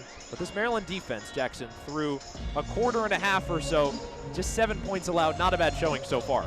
No, and this is an offense that has shown that they can do a lot of damage. They're very multifaceted. They have a lot of weapons. They have a lot of big physical weapons, but I think this Maryland defense has done a nice job of bending and not breaking. Let's talk about that first drive. They got the interception. Obviously gave up a touchdown on another drive, but they're really not letting Callie McManus, air the ball out. Second go around for the Rutgers offense in this second quarter. Callie McManus in the shotgun, one receiver to the left, two to the right. Takes the snap, hands it off. Sweeping through is Raymond, breaking a couple tackles. He's still going down to the 40. A good gain. Jalen Husky brings him down, and Antoine Raymond has been tough to tackle today. Picks up another first down. Ball now spotted at the 40, gain of 15. Yeah, nice job by Raymond getting to that second level. I mean, Callie McManus only 66 passing yards in this half. They've really relied on Raymond in this run game. Already 11 carries. Raymond has averaged nearly 5 yards a carry, just above his season average on the year. First and 10 from the 40. Clock continues to run, just over 5 minutes to go in the half. Two receivers to the left, one to the right. Receivers up tight with the corners. Handoff. Raymond bounced it to the outside. He's got a hole down to the 50 and is wrestled down by Trey Reddick at the 45. Another strong gain for Raymond. And so Rutgers really just haven't had to use their receivers that much in this game. And it's been Raymond who's been able to bounce these runs out of the tackle box and pick up good yards. Yeah, well, even if they're not catching a lot of balls, they're certainly making an impact. Ian Strong threw a great block on Jamari Glasgow right there, allowed Raymond to get a couple extra yards that could prove vital on this drive. He picked up another first down. It puts the ball at the Maryland 45 with 4:31 to go in the half. Shotgun set again for Rutgers. Two receivers to the left, one to the right. Corners will press in. Callie McManus takes the snap against the loaded Maryland front. He's going to hold it. Steps up under the pressure. He throws down the field. He's got a man wide open. Ian Strong makes the catch at the 10 and scores. Jamari Glasgow throws his hands up. He wanted a penalty. There are none on the field. And Rutgers takes the lead 13-10 on the touchdown. And Glasgow just looked like he lost him there. I think he thought that Callie McManus maybe was over the line of scrimmage and thought that he could only run. So he kind of stopped for a minute, and in that time, Ian Strong just got behind them, and all of a sudden, Maryland's down. Third touchdown of the season for Ian Strong. This is a Rutgers receiver duo that has really given Maryland fits. On his third catch of the game, he scores from 45 yards out. Here's the extra point on from Jay Patel. Line drive kick is good, and it's 14-10 Rutgers. They go 75 yards on 3 plays in just 98 seconds. And they put the Terps on their back foot here and have outscored Maryland 14-3 in this second quarter. Stick around, the Terps offense will get it back and we'll try to answer with 4 minutes to go on the clock. We'll be back for more on WMUC Sports.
today by his proud parents, including his father, who is a veteran.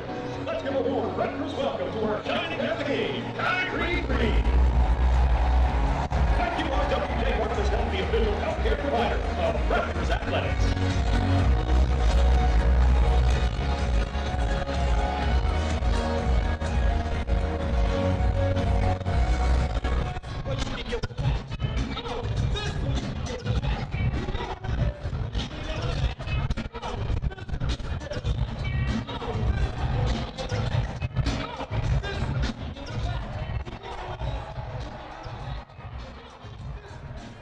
.4:14 to go in the first half. Maryland just surrendered their second consecutive touchdown on as many drives in the second quarter, as Ethan Kaliak-Manis made a great play on the run to find Ian Strong for a 45-yard touchdown. Now it's time for the offense to respond, trailing 14-10. Thanks for listening in on WMUC Sports from SHI Stadium in Piscataway, New Jersey.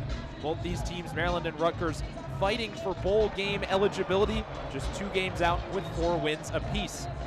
It'll be Jax Scullion to kick away to Iverson Howard back deep. This Terps offense has really benefited from a pair of massive runs from Malik Washington, but apart from that, they really have not been able to do a lot. Here's the kick away from Scullion. End over end will be received by Howard just shy of the 5. Advances past the 15, makes a cut at the 16, and is brought down at the 20. And the Terps will have to go 80-plus yards here to try to take the lead, or at least chip into this Rutgers lead, down by 4. Yeah, I mean, they're really going to need to find a groove somewhere. I think it's just about finishing the drives. Seen a couple of times, aside from the 3-and-out, where Maryland's gotten down the field, but it's been penalties that have wiped them out. You know, they haven't really made that many other mistakes. Otherwise, Malik Washington's not putting the ball in danger. No, I think at some point you just got to be able to handle your business in the red zone. They'll start in a shotgun set. Nolan Ray is the back. Start from the 23 receivers to the left. Washington takes the snap, hands it off to Ray. Ray sweeps around. He's past the 20, past the 25, makes a cut, brought down at the 27 by the Scarlet Knights. That's Cash Sanders making the tackle, but still on the ground, a little slow to get up. He took kind of a deflection bumping into Shalik Knotts, who was blocking on that last play. And field will be whistled off here to tend to Sanders, the sophomore out of Newark. This is not a guy that you want to lose. And Rutgers is already without their backup safety, Chris Joins, and so losing Sanders would mean they would have to dig deep into their depth chart here. We'll step aside as the Rutgers trainers tend to their safety.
So correction, Cash Sanders is all right. This is Bo Masco, one of Rutgers' corners, walking off, and he is doing so under his own power with a slight limp on his left leg. It was a 6-yard gain by Nolan Ray. Play will resume, 2nd and 4 coming up. Yeah, it'll be number 24, Kevin Levy, sophomore out of West Palm Beach, Florida, who'll be next up for the Scarlet Knights. From the 26, 2 receivers on each side. Nolan Ray, the back in the shotgun, is Washington. Corners pressed against the Maryland receivers. Washington claps his hands, takes the snap, hands off. Ray bounces outside. He's got a big run. Ray into the open field. 40, 50. Ray to the opposite side of the 40. Still going and brought down at the 25. It's been these big rushes for the Terps in this game, and Nolan Ray, the latest one to break it out. His longest run of the season. 21.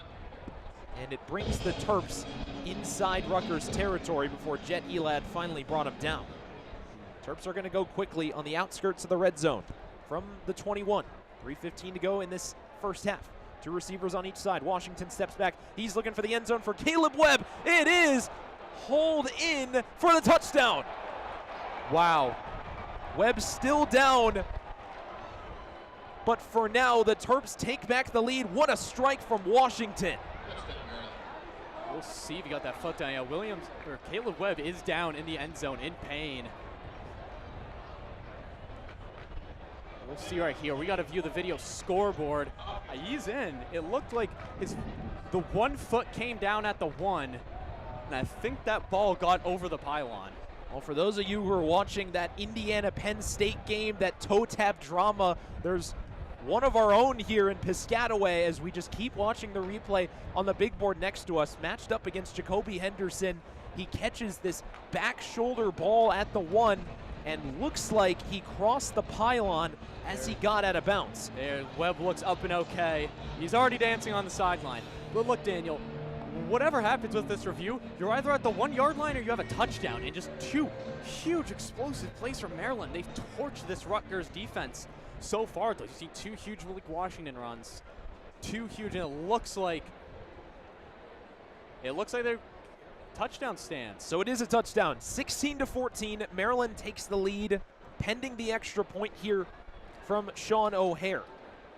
First, it was a 53-yard gain from Nolan Ray, then the 21-yard pitch and catch from Malik Washington to Caleb Webb, his second touchdown of the season, first since the FAU game in the opener, and the extra point from Sean O'Hare is up and good.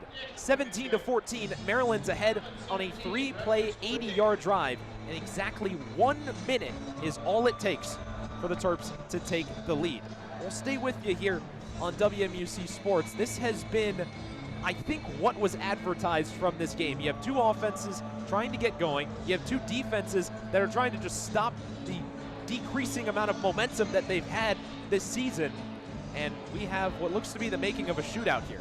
Yeah, I mean, as I was saying before, right before they confirmed the call, Maryland has really gotten those explosive plays that they needed. We were talking about that pregame, that was something that if they were going to get it done, if they were going to be explosive, today was going to be the game to do it against this struggling Rutgers defense, and boy, have they done it.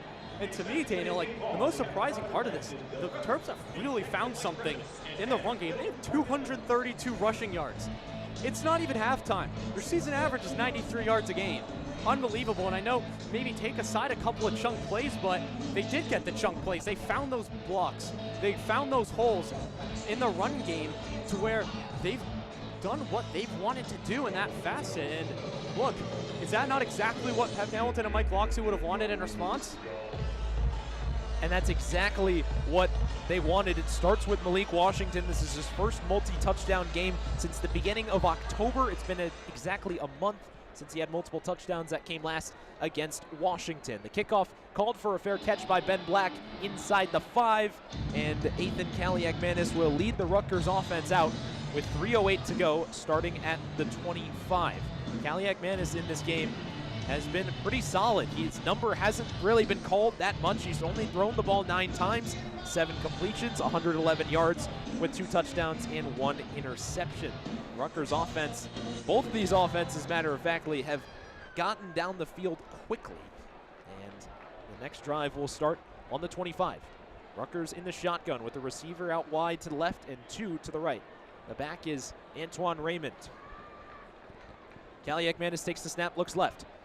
Good protection, he throws down the field. It is over the intended receiver. That was KJ Duff. KJ Duff, Levain Scruggs in coverage, 2nd down and 10. Yeah, looked like Duff had a little bit of space there, but just overthrown by Kaliakmanis. 3 minutes left. Would like to see Ted Monachino, defensive coordinator, maybe dial up some pressure, some blitzes, force Kaliakmanis into some errant throws. Kaliakmanis hasn't really been bothered that much back there. Neither quarterback has been sacked in this first half. 2nd down and 10, 17-14, Maryland ahead with 3:02 to go in the first half. They'll motion Raymond to the other side and hand the ball off to him. He's got a big hole up the middle. Raymond bounces it out and is brought down by the ankles. Nice tackle there by the Terp. That's Dante Joyner making the tackle. Good gain for Rutgers. They'll move the chains. Yeah, both of these running offenses have done a nice job of just getting to the second level. Raymond for the Scarlet Knights done a nice job with that. First down and 10. Up the middle, they go to Raymond again. He's got another strong gain. This Rutgers offense just moving right down the field. They'll move the chains here as the clock inches closer to this 2-minute timeout. It'll be first and 10 on the Rutgers 42. See if they hold it here. They can run it to the 2-minute warning. Let's see if they try to get one more play off in these next 14 seconds. They're not in a rush. Clock now at 2:10. First and 10 from the 42. Kaliakmanis motions Raymond to the opposite side. They will run a play. They'll hand it right back off to him. Trying to find his way out of the Maryland line, which he does. Raymond still on his feet. Oh, he's brought down at the 30, or the Maryland 46, I should say, as almost saving a touchdown was C.J. Smith. So that's where we hit the 2-minute timeout. This game has just gone back and forth in this second quarter. Maryland right now ahead by 3. We'll step aside on WMUC Sports and bring the final 1 minute and 54 seconds of this first half when we come back.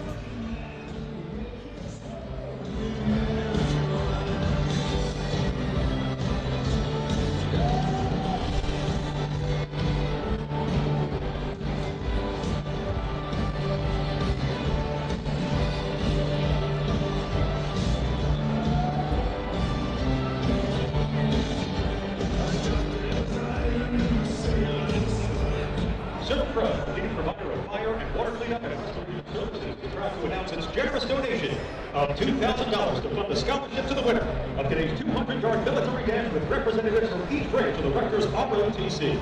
The first member to run from the south end zone all the way to the north end zone and back is the winner of $2,000. On your mark, get set, go!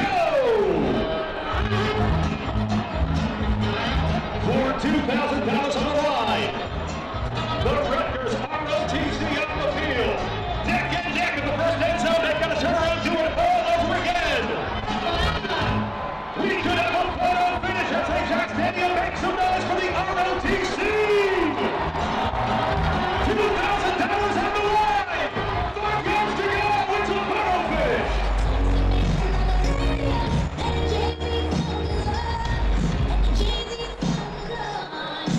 Under review, Rutgers veteran.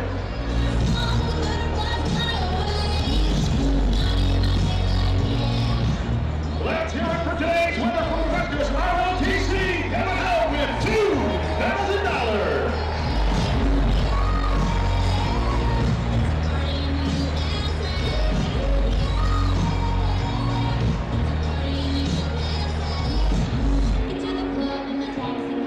Everybody's looking at me now. Like, who's that shit that run me next? You gotta be from out of town. So much better than me. There's nobody sitting on the national party. 'Cause I was sitting up there. I guess I never got the memo. And tell me that it'll be like I won't see too much pressure and I'm nervous. It's when the DJ come out and the tip and the Britney goes up. And the Britney goes on. Party in the USA playing at SHI Stadium here. And Maryland so far has been partying a little harder than Rutgers, leading by 3. But the Scarlet Knights are on the move in Maryland territory. Ball on the Terps 46. Thanks for spending your Saturday afternoon with us here as Rutgers and Maryland have just gone back and forth lately. Maryland knocking on the door of 300 total yards. Rutgers sitting at 220 right now. If they were to get into the end zone, they'd be pretty close to Maryland. They'll start at the 46. Nathan Kaliakmanis, 7 of 10, 111 yards, 2 touchdowns, and a pick. But this drive, it's been Antoine Raymond already knocking on the door of 100 yards rushing. Here's first down and 10. Raymond. Kaliakmanis throwing deep down the field. He's got a man open as Sheffield. He hauls it in inside the 15. What a throw and catch as Sheffield had to bring that one in, wrap his head around it, and he hauls it in, and Rutgers in the red zone. Yeah, it was blown coverage right there from Levain Scruggs. Sheffield did a really nice job getting around him, over the shoulder catch on the sideline. Stride's going to be huge. Remember, Rutgers gets the ball to start the second half. Clock is stopped at 1:48. Puts Rutgers on the Maryland 15. Pickup of 31. Shotgun set for Kaliak Manis. 2 receivers to the right, 1 to the left. 1 corner pressed in for the Terps, 1 back. Here's a handoff to Raymond right up the middle. Bounces to the 5, still going at the 6 is where he's brought down. Antoine Raymond now over 100 yards in the game, as the Terps just called a timeout here. Does not look like they want it.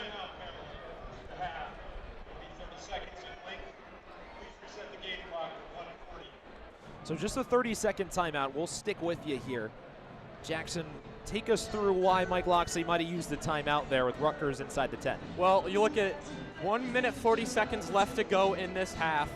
I think what Mike Loxley is assuming, and I think what Rutgers might try to do, especially with how Antoine Raymond is running the ball, is that they're going to run the ball, and they're going to try to get this clock down.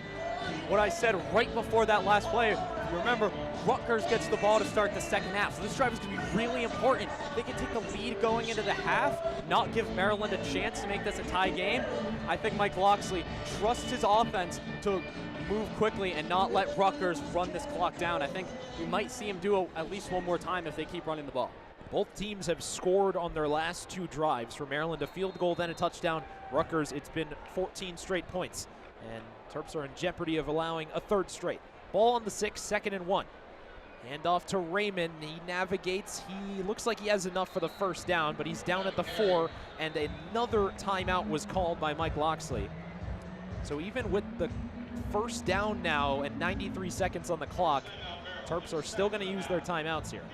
Yep, so that's a 2nd timeout of the half for Maryland. Just as we were talking about before, Rutgers is trying to run the ball and run this clock down. They're going to be at the 4-yard line, and likely Maryland, if they get another chance, if Malik Washington gets a chance to have the ball back, it's going to be with no timeouts and not a lot of time. But nice job from Mike Loxley, though, saving his timeouts.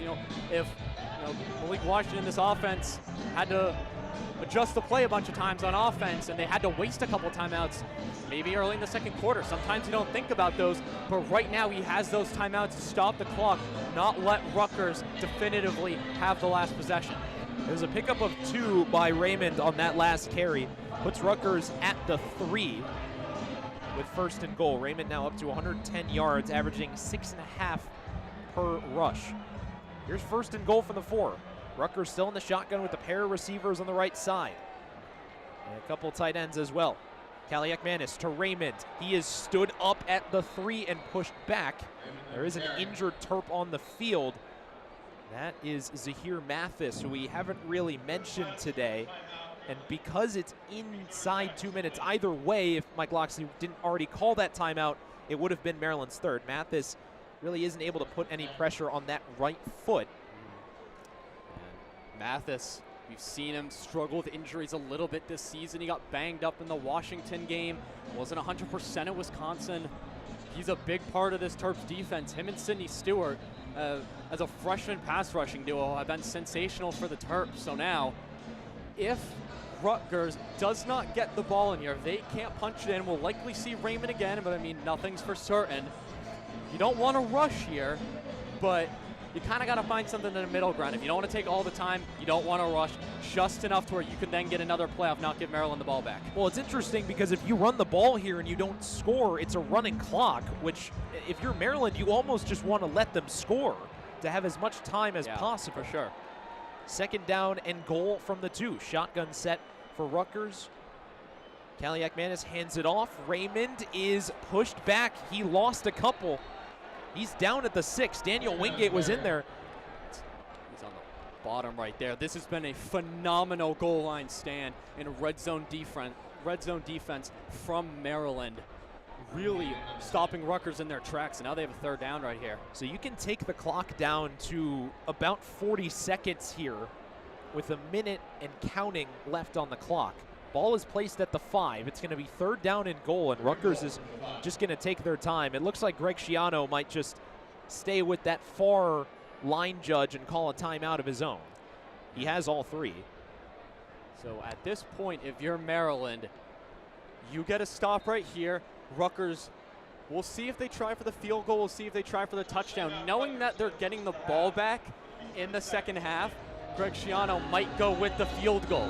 But right now, I'm interested to see if they stick to their guns with Raymond and what they've been doing or try to pass. I think at this point, you got your lob threats for a reason. You have a 6'6" KJ Duff and a 6'3" Ian Strong for a reason.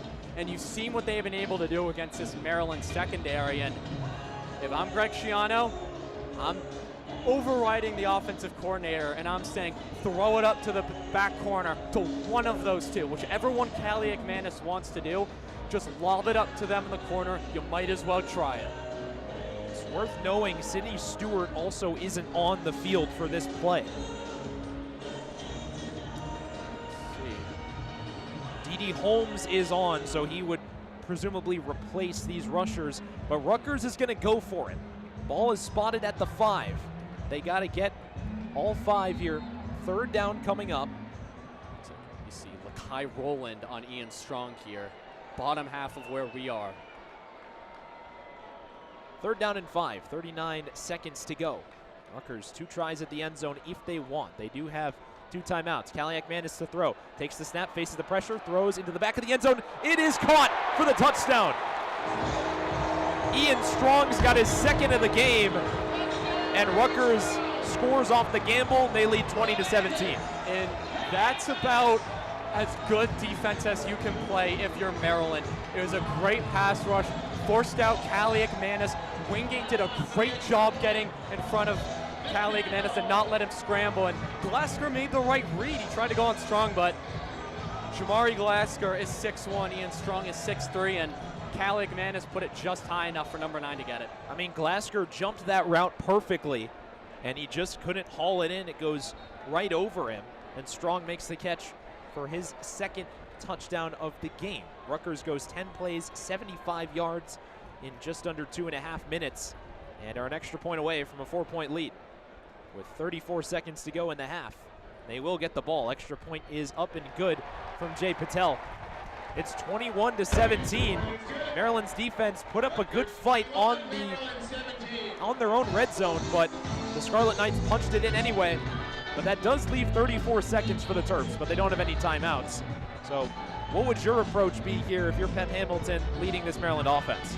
You know, try to get a downhill throw or two, see what you can do, but you don't want to do anything stupid. You're down 4 points right here. The worst case scenario is that Malik Washington kind of has a freshman moment, hurls the ball into coverage. Rutgers gets an interception. They got 2 timeouts left, and maybe they're able to get one more free score before they go and get the ball back again to start the second half. I think you maybe try 1 or 2 throws towards the sideline, maybe one over the middle, obviously depending on where the kickoff return goes. And I wouldn't really risk anything here. You're down 4 points. I still think this defense, secondary hasn't been very strong for Maryland today. A little disappointed in their performance so far, but I wouldn't take any unnecessary risks right here. It'll be interesting to see how aggressive the Terps are on the kick return. Iverson Howard back there. The Terps return game has not been particularly effective this season. Howard hasn't really advanced past the 25 on any of his returns in this game. It'll be Scullion to kick away. Boots it end over end, and Howard calls for a fair catch. So the Terps will have it at the 25, and a smart move there potentially, not taking any time off the clock. Yeah, and Rutgers special teams has been great today. You know, going back to Mike Loxley's press conference this week, he said special teams is arguably the strongest part of this Rutgers football team, and they made some really nice tackles on kickoff returns today, forced a lot of fair catches for Jaleel Farouk on the punt returns, and that plays a really big part. You know, if Iverson Howard gets a big return, we're talking about a different story for Maryland, but right now they're in a touchback situation. So the Terps have 34 seconds to go at max 75 yards and no timeouts. They start in the shotgun with 2 receivers to the right, 1 to the left, and DeJuan Williams is the back.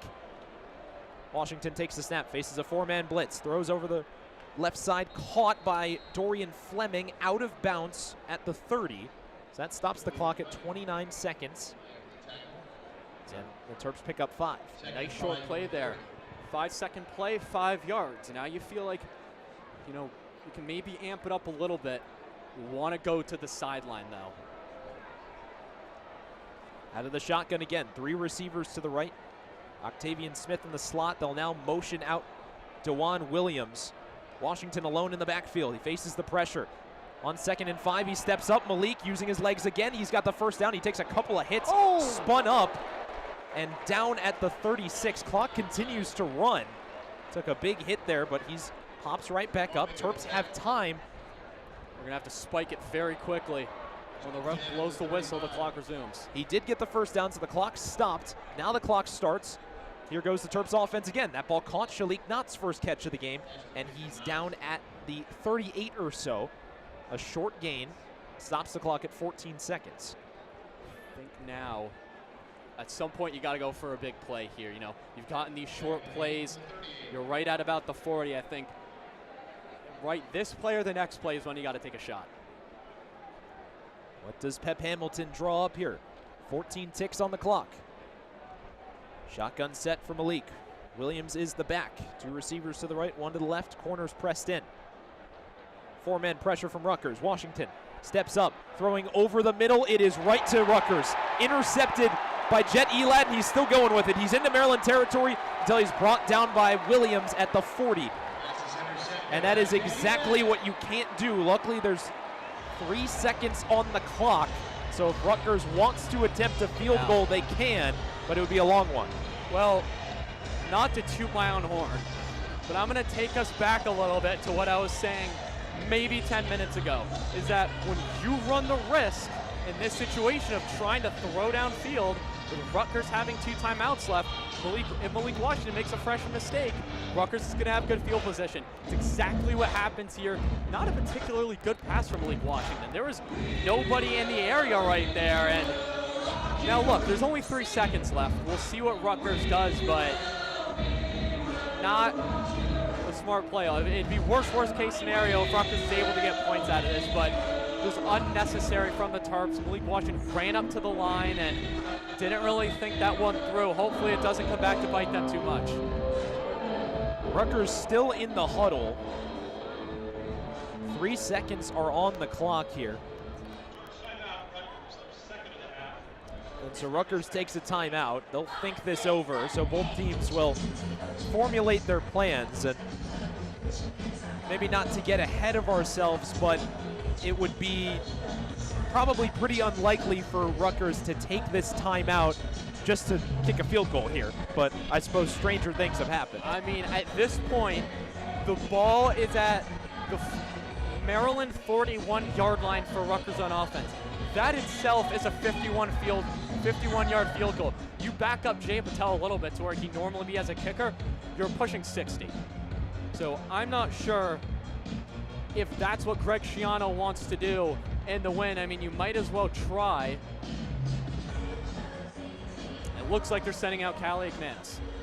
Patel's career long is 51. Schiano opts to use the offense here. Ball is spotted at the 41. Final play of the first half. Maryland behind 17-21 here.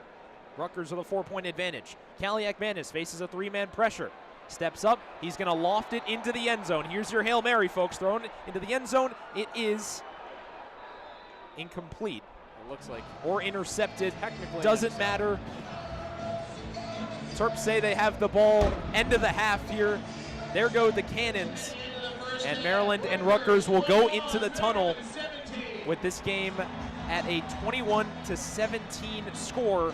Rutgers with a 4-point lead. So this was kind of what we thought. A high-scoring affair might have been what was on a lot of people's minds. But Rutgers, to their credit, after going scoreless in the first quarter, put up 21 in the second, and now they lead by 4. Yeah, really nice job by Ethan Callie McManus settling into the game. Only had under 100 yards. He had 66 passing yards in that first quarter. He goes into the half with 147 yards and 3 total touchdowns. Technically 2 interceptions, because that interception by Lakai Rowland on that last play, but I think both of these teams, Daniel, can go into the half and say there were some drives that were phenomenal, there's some drives that were great, and now they really felt like their offense is humming. And then there are some drives that are probably like, that probably wasn't what we wanted to do.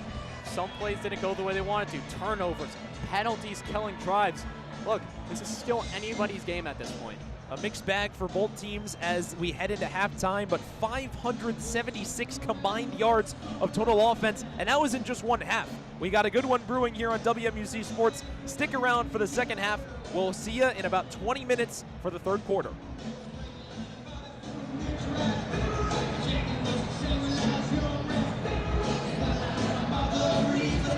Fans, welcome today during the pep rally at the Rutgers Boardwalk. 2 Rutgers students competed in the Dr. Pepper tuition cost competition. It was Nicholas who completed the most successful throws into the Dr. Pepper can and won himself $5,000 in tuition money courtesy of Dr. Pepper. To celebrate his win, please congratulate Nicholas on winning $5,000 in tuition money at today's competition toss. Make sure to pick up a Dr. Pepper when you feel like treating yourself to something sweet.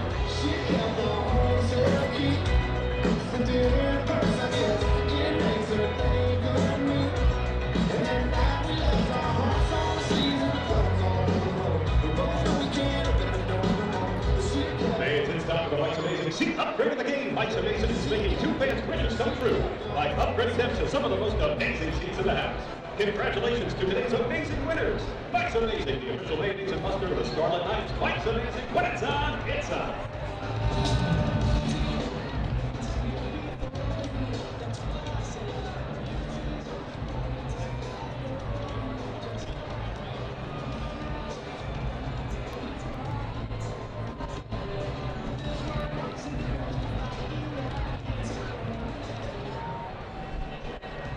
Fans, yesterday our president, William F. Tate, was inaugurated as the president of Rutgers University. We'd like to congratulate once again William F. Tate on his inauguration here at Rutgers University as the 22nd president in university history.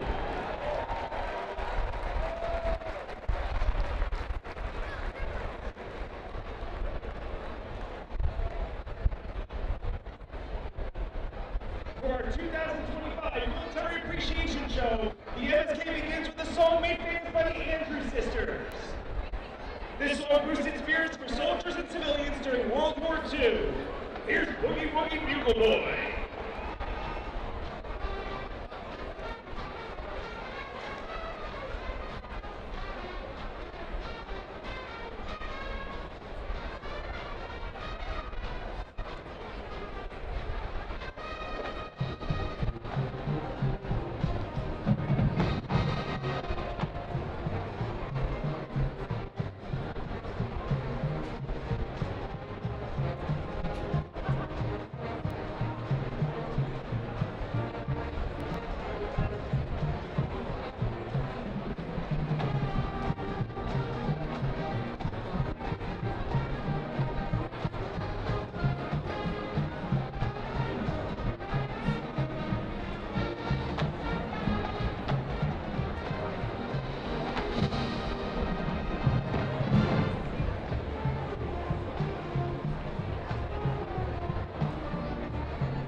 Today, we honor Cadet Neil Adara, who passed away on July 24th at Fort Knox, Kentucky during military training. At Rutgers, Neil majored in biological sciences with minors in exercise science and military science. and was a member of the Rutgers ROTC. He was also a deeply valued member of the Marching Scarlet Knights in our trumpet section.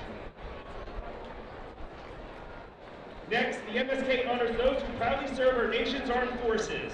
If you have or are currently serving in the military, or members of your family are in attendance, please stand if you are able when the song for your branch is played.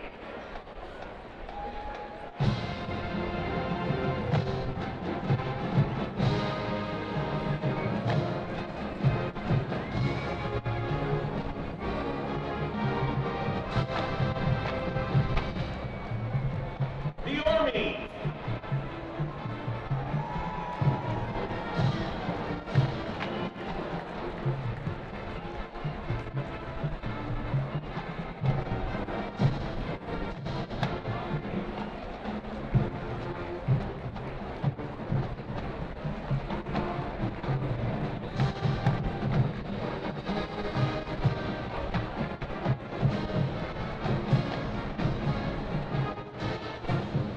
The Navy.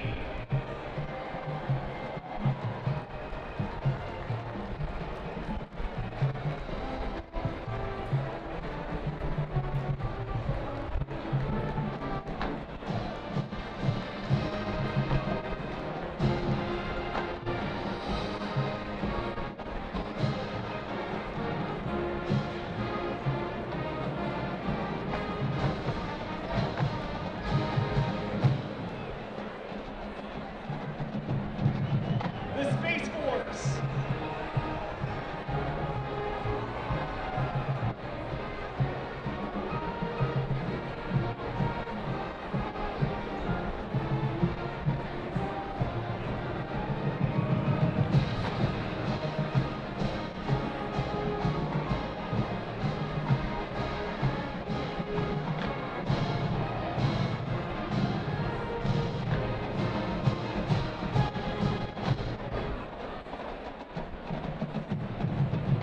The Air Force.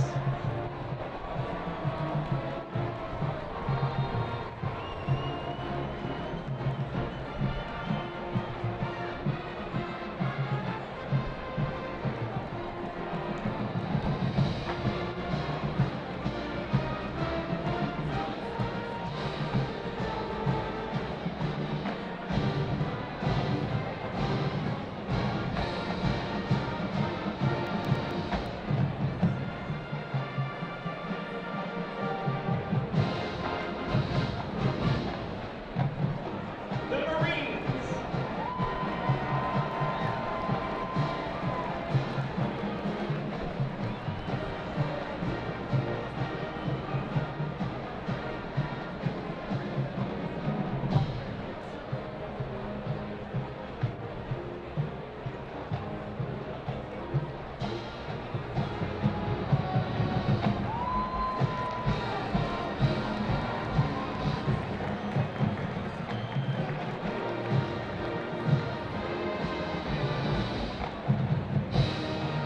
The Coast Guard.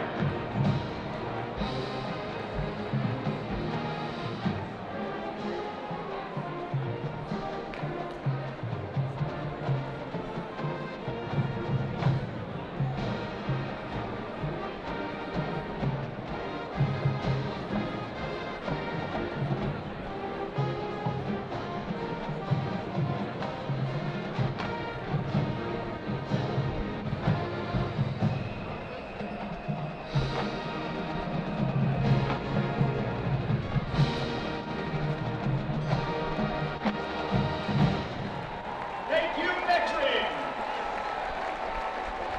Now, fans, to close out our show, please welcome to Rutgers the Morristown High School Marching Band, Freehold Great Home Marching Band, the Perth Amboy High School Marching Band, as they all join us for a mass band finale performance of John Philip Sousa's iconic march, The Stars and Stripes Forever.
like to welcome veterans from Team Combat to SHI Stadium. Combat's mission is to honor the service and sacrifices of our veterans by ensuring they receive support and benefits after serving our country.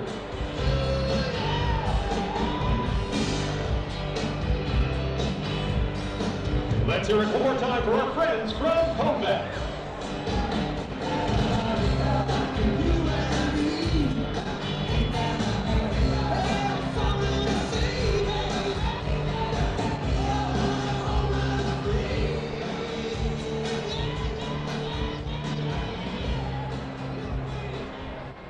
My name is Sergeant Antoinette Wallace, and I'm a combat veteran of Operation American Freedom.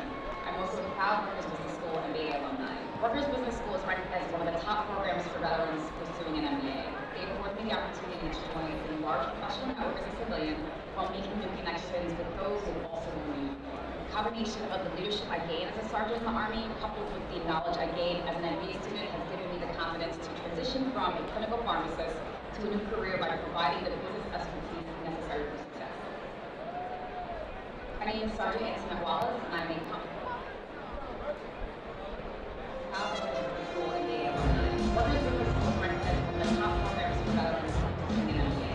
They afford me the opportunity to join a large professional network as a civilian, while making new connections with those who are also doing the combination of the leadership I gained as a sergeant in the Army, coupled with the knowledge I gained as an MBA student, has given me the confidence to transition from a clinical pharmacist to a new career by providing the business expertise.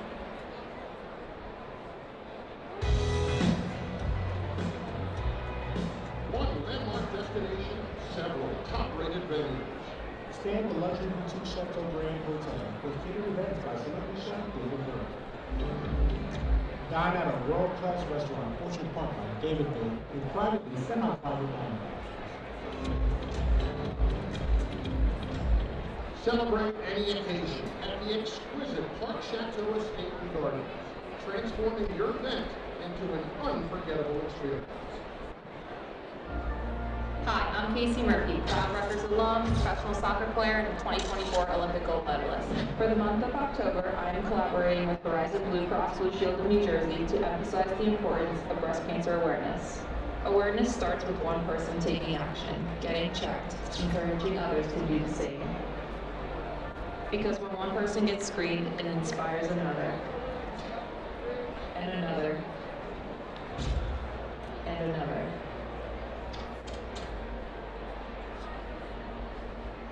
Breast cancer awareness isn't just for October, it's year-round. Take care of yourself and remind the women around you to do the same.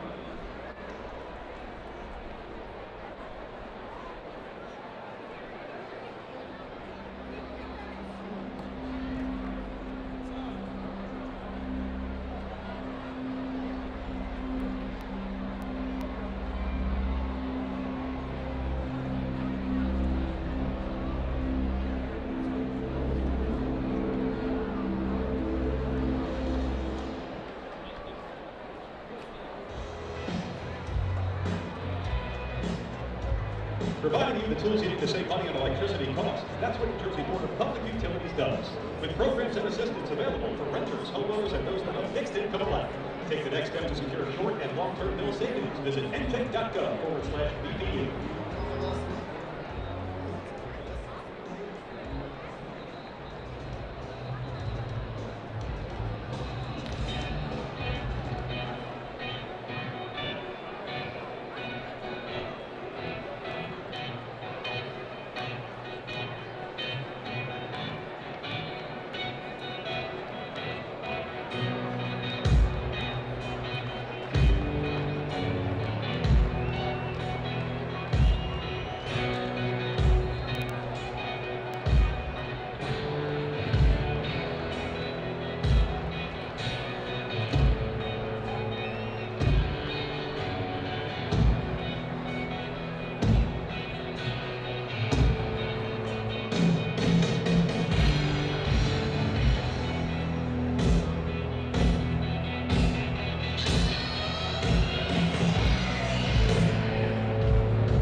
Fans, check out the video board for tonight's first half highlights.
We have 30 minutes left to play here at SHI Stadium in Piscataway, New Jersey, as Rutgers takes a 21-17 lead over Maryland into the second half. Jackson Wantman here with you, joined alongside Daniel Stein here on WMUC Sports Radio as Ryan Capriotti sends the opening kickoff of the third quarter. It's going to be a fair catch from Ben Black for Rutgers as Ethan Kaliak-Manis in the Rutgers offense retake the field after a very back and forth first half offensively, Daniel. Yeah, Maryland started out really early in this game with a long touchdown run, right, from Malik Washington, 70-plus yards. But since then, it has been a battle. 576 yards combined total yardage from these two offenses, and that number is only going to increase. We have a high-scoring game potentially brewing here in Piscataway. Kaliak-Manis in the first half, 9 of 13, 147 yards, 3 touchdowns, 2 interceptions.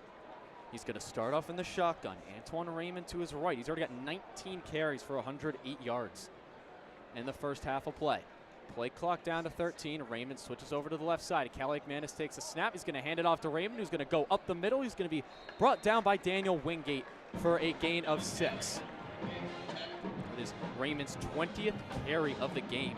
He has been the bell cow for the Scarlet Knights. Came into this game with 760 yards on the ground. Now it is going to be 2nd and 5 from the Rutgers 30. 14.5 minutes left to go. Rutgers 21-17 lead. Could have been larger at the end of that second half after a Malik Washington interception. There's a play clock down to 6 as Callie McManus has to go to the offensive line, comes back out. Play clock down to 3, takes a snap. Hands it off to Raymond. Raymond back cuts over the middle. Looks like Mathis and Wingate close on him there. And it's going to be 3rd down for the Scarlet Knights. It's going to be 3rd and 3 from the 32. 14 minutes left to go. We'll see if Rutgers has the run the clock strategy offensively in the second half. Holding the lead here. 13:50 left to go. 3 receivers to the left of Callie McManus. 1 to the right. Raymond's on his right hip in the shotgun. 15 seconds left in the play clock. Callie McManus takes the snap. He's going to hand it off to Raymond again. Raymond cuts back up the middle, gets a couple extra yards. And he is going to get the first down. Stopped by forward motion.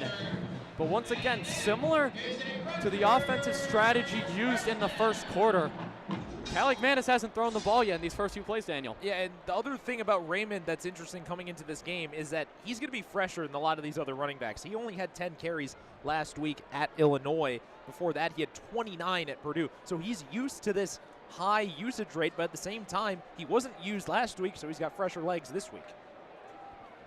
There's Callie McManus now, 2 receivers left, 2 right. Receiver in motion. It's Kenny Fletcher Jr. Takes the snap. Callie McManus surveys under pressure from the Maryland defense. He goes down. That is number 40, Nasir Taylor. Another one of the true freshman pass rushing standouts. And he closes in for his 2nd sack of the season. Yeah, Nasir Taylor, kind of a guy who wasn't expected to play this much on the defensive line, but he's just vaulted his way into the starting lineup. You see his agility just moving from the right guard, finding the hole in the O-line, and taking him down. 2nd and 16 from the 33. 12:20 left to go. Big play for the Terps defense, their first sack of the day. Callie McManus takes a snap. He's going to hand it off to Raymond, who tries to cut back inside. He's got a hole.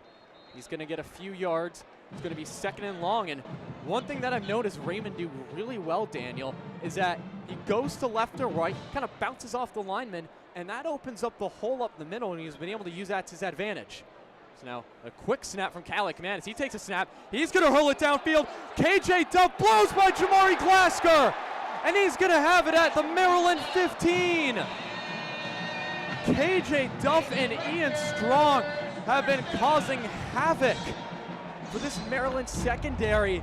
And we've mentioned Jamari Glasker's name multiple times getting burned on some of these plays.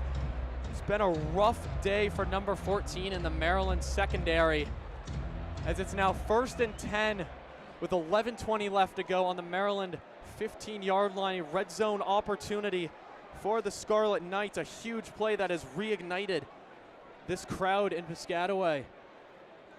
Callie McManus takes a snap in the shotgun. He's going to hand it off to Raymond. He's going to go around the left side. He's going to be brought down by Wingate. That is going to be just a gain of 1 yard as we have the 11-minute mark. It's going to be 2nd and 9 from the 14-yard line. And boy, Daniel, just another big play in this game. Yeah, you go back to that catch from Duff. It's a 49-yard catch, only his 2nd of the game. So the Terps had contained him after that first drive.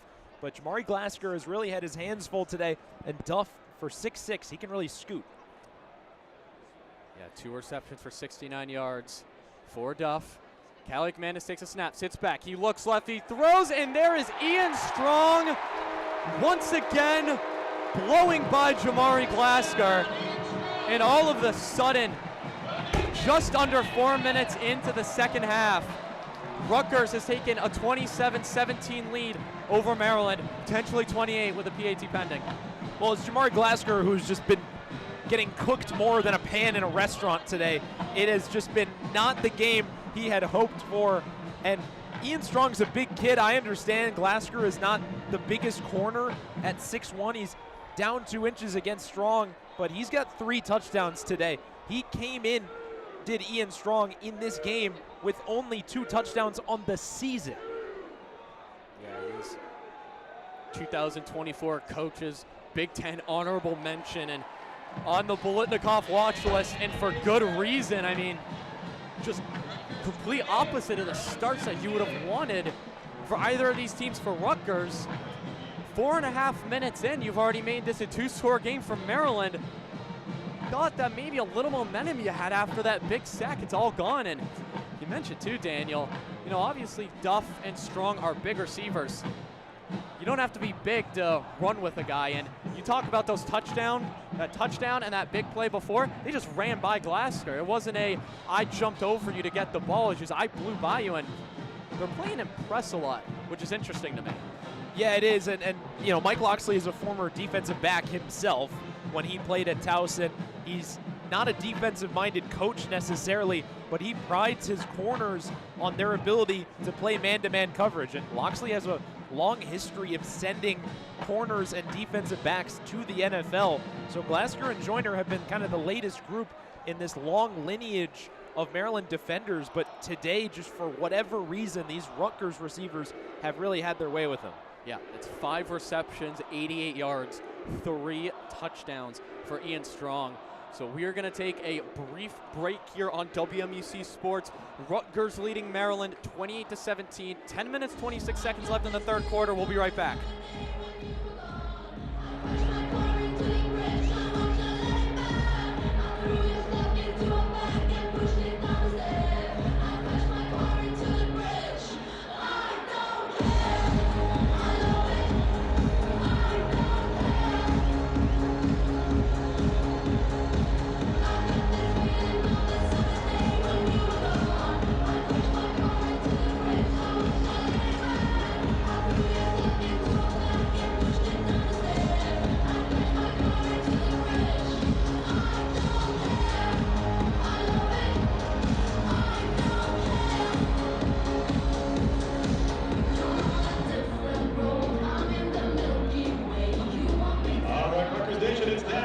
We've got a free TV looking for a brand new home. If you want to go home with a free TV, let's hear you think so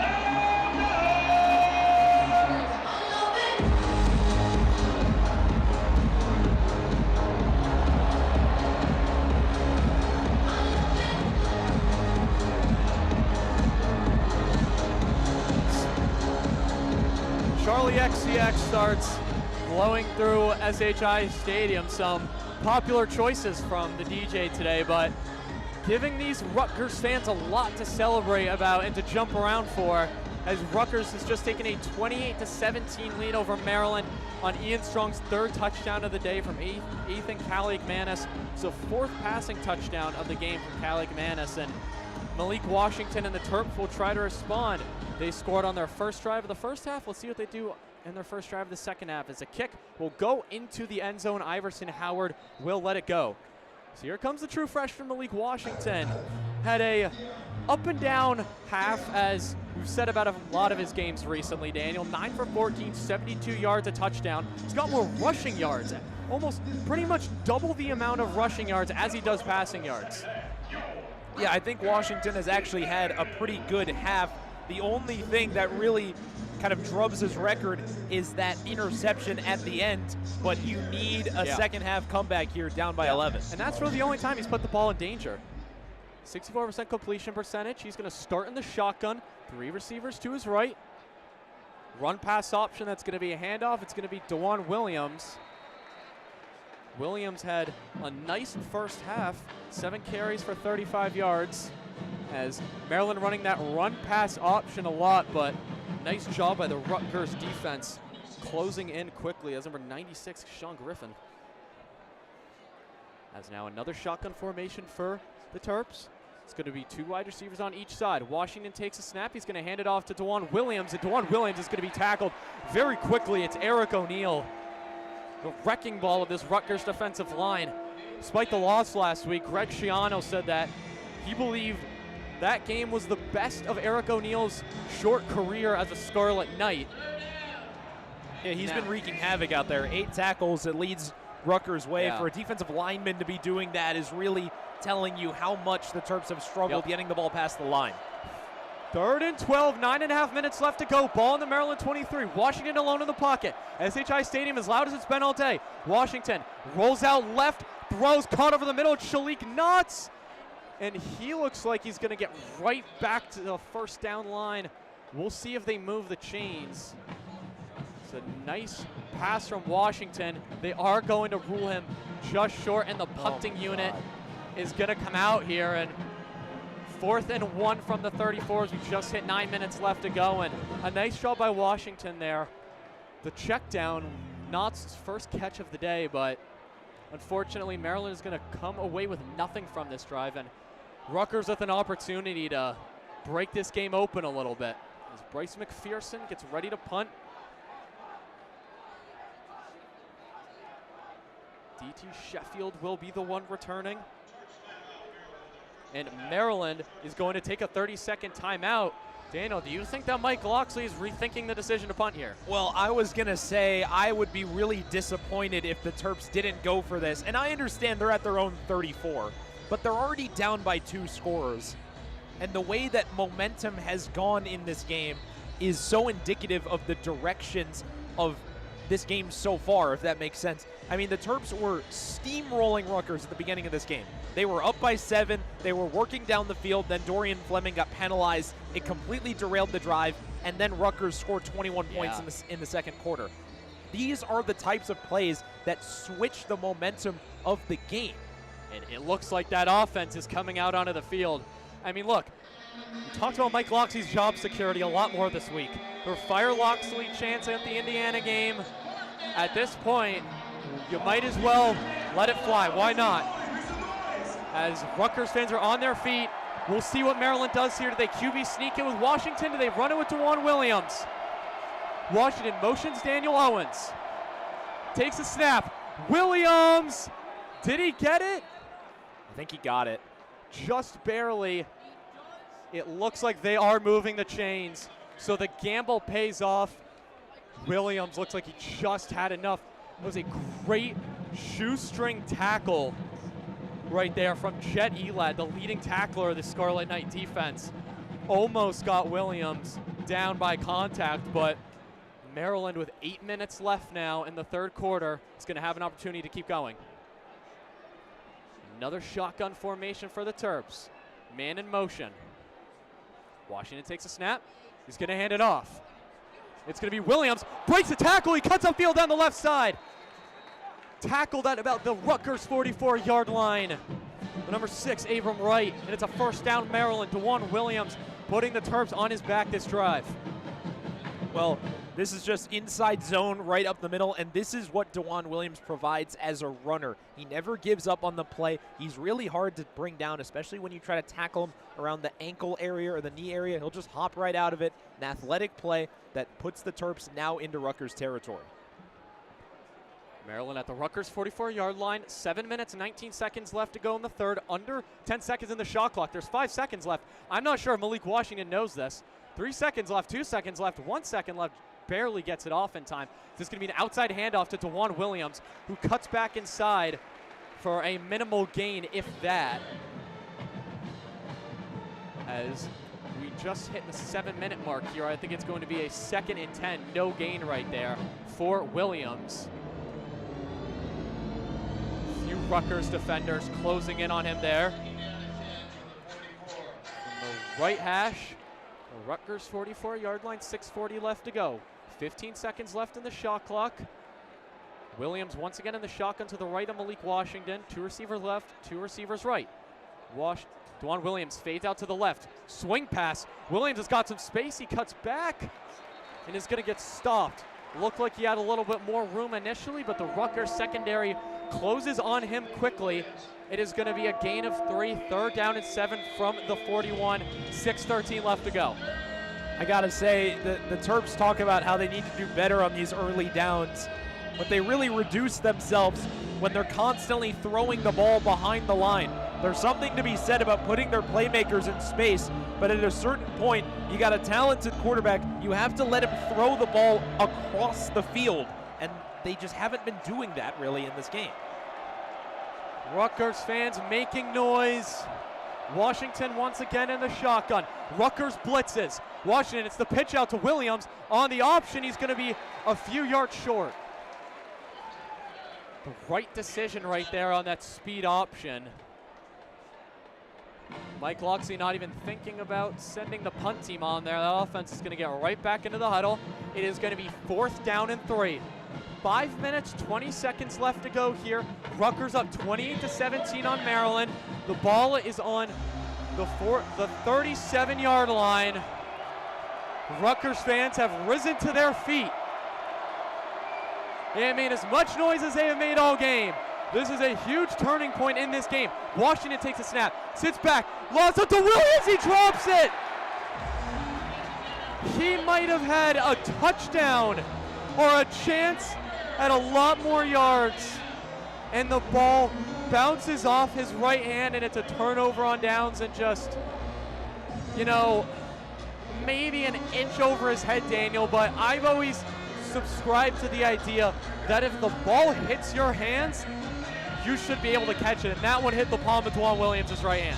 Yeah, very close for the Terps. This is cover 0. It's an all-out blitz, and it's a blown coverage. This is a touchdown waiting to happen. It's a difficult throw from Malik, but he puts it on the hands of Williams. And this has been a problem not only with Williams, who's a running back, but all of the Terps receivers. The drops, the mental mistakes.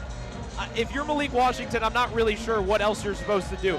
You face about 8 players in your face, and you throw the ball, find your running back in space, and he drops it. I mean, it's just a frustrating result. That could be a critical moment in this game now, as Rutgers has the opportunity to make this a 3-score game starting at their own 37-yard line.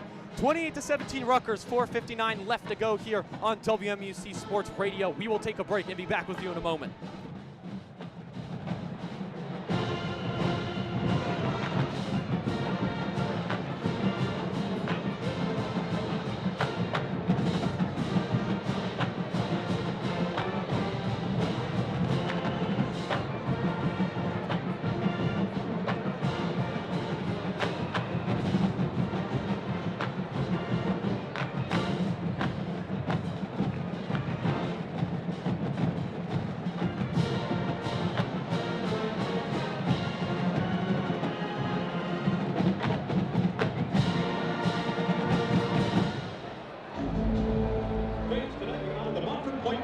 The first Black Americans to serve in the U.S. Marine Corps, breaking barriers after President Franklin Roosevelt's Executive Order 8802 in 1941. Over 20,000 trailblazers trained at Montford Point Camp and served historically in World War II, paving the way for the desegregation of the Marine Corps in 1949. As we celebrate them here today, please join us in welcoming onto the field the National Montford Point Marines Association. Thank you for your service.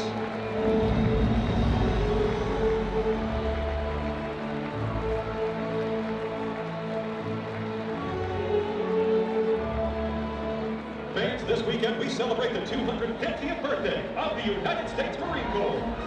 Since 1775, Marines have stood on the front lines of freedom, defending our nation with honor, courage, and commitment. Thank you, and happy birthday, Marines!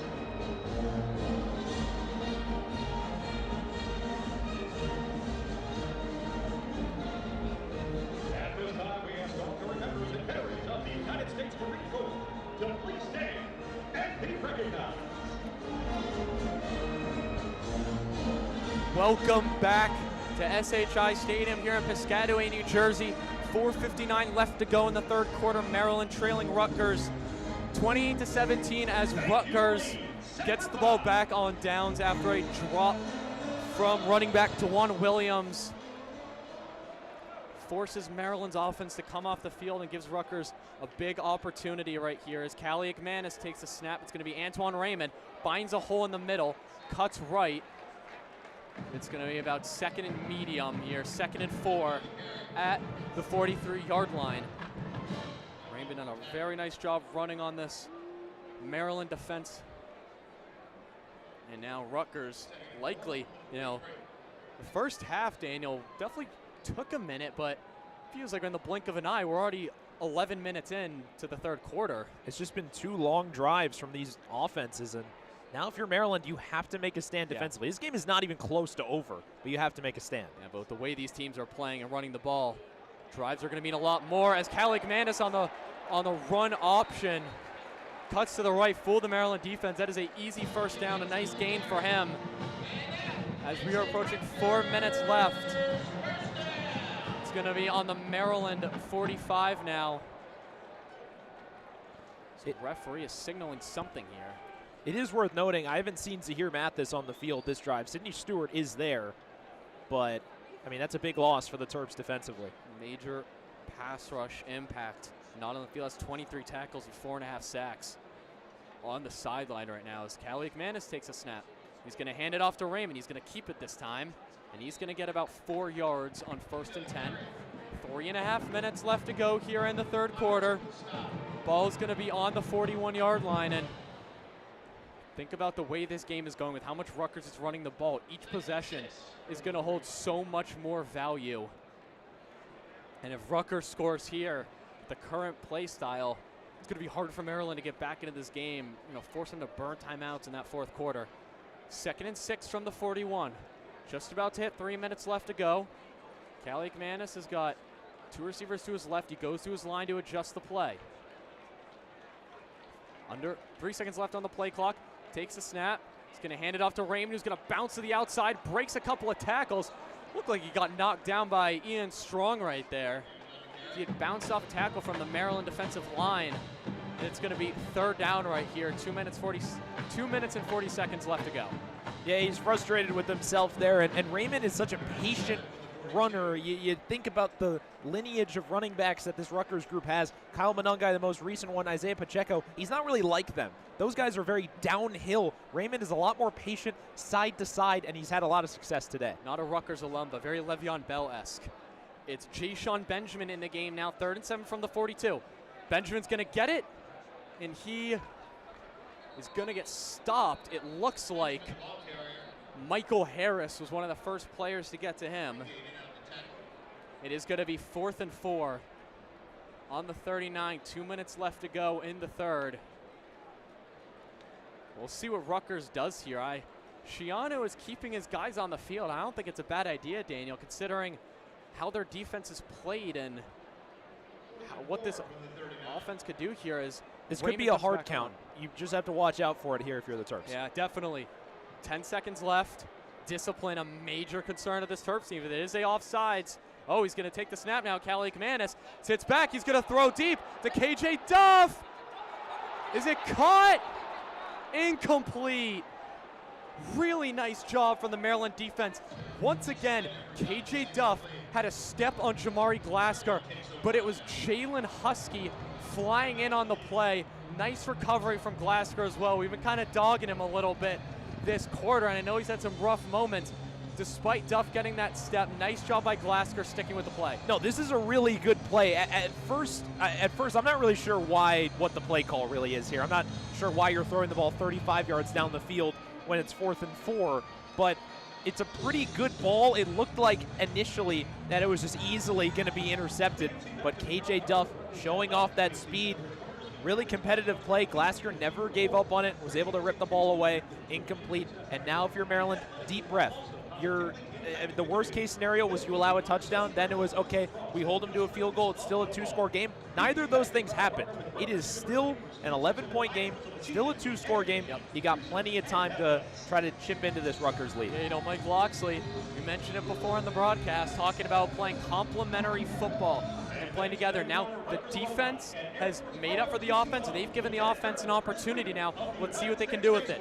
1 minute, 29 seconds left to go here in the third quarter. Maryland will take the ball down 28-17 on their own 39-yard line when we come back in just a moment here on WNBC Sports Radio. All current members and veterans of the United States Space Force to please stand and be recognized.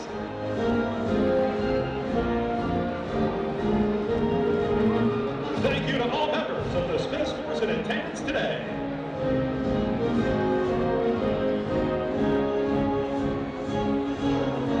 Fans, it's Miller time. Show us your moves.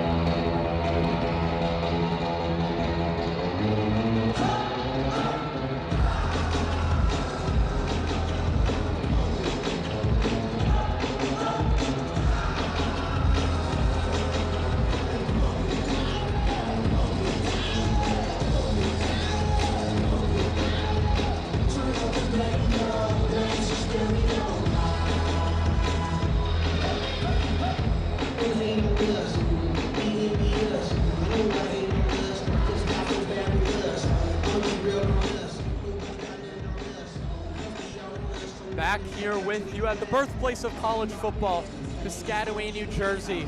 Jackson Wantman joined alongside my guy, Daniel Stein. Maryland trailing Rutgers 28-17, but they got a big opportunity here. Maryland defense is able to get off the field, a big fourth down stop, as Maryland will take it at their own 39-yard line with a minute 29 left to go in the third quarter. A big possession for the Terps. It's Malik Washington now in the shotgun. Nolan Ray to his right takes a snap. Play action. Washington sits back. It's going to be a halfback screen. Here goes Ray, a nice tackle right there from Rutgers. Nice job right there. Excuse me, that was Dorian Fleming, actually. It was a tight end screen, my apologies. Minute 10 left. It's a gain of 4. It's going to be 2nd and 6 from the 43. We just hit a minute left to go. Washington now takes a snap. It's going to hand it off to Ray. Ray, a nice run, breaks a couple tackles, gets to the second level. Moves it to about the 45-yard line on the other side of the field.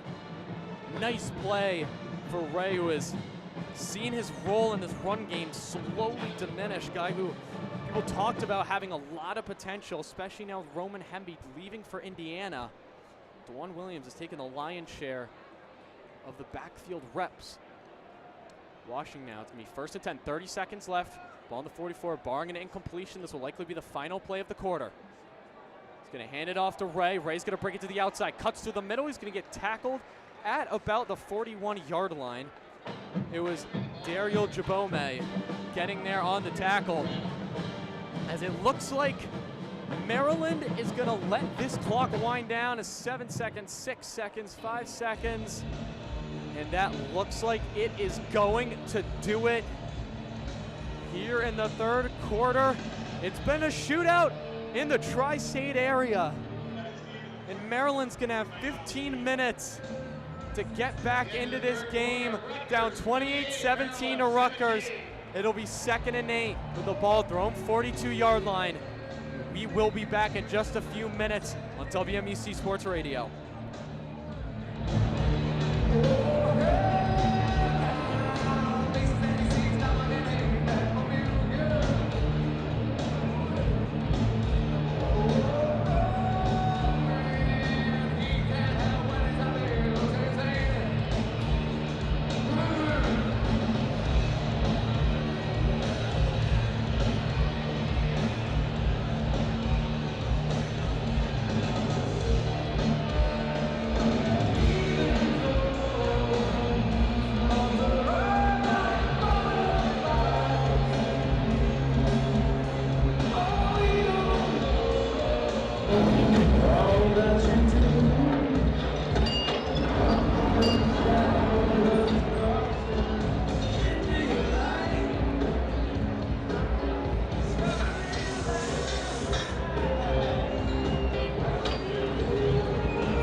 Hey, Rutgers Nation, this is Eric LeGrand.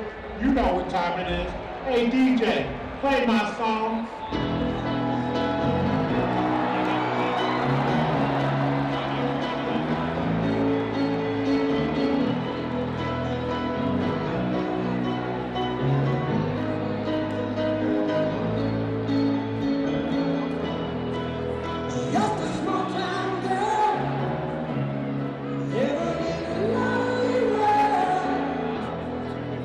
Took the midnight train, love, and me.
Well, you could argue that this is the most significant 15 minutes of Maryland's season.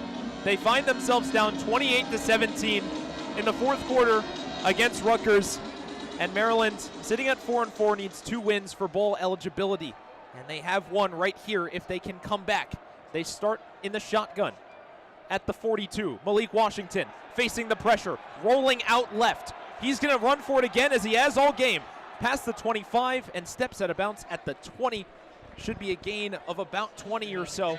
And Malik Washington, over 150 yards running in this game, Jackson, has almost single-handedly kept the Terps in the game.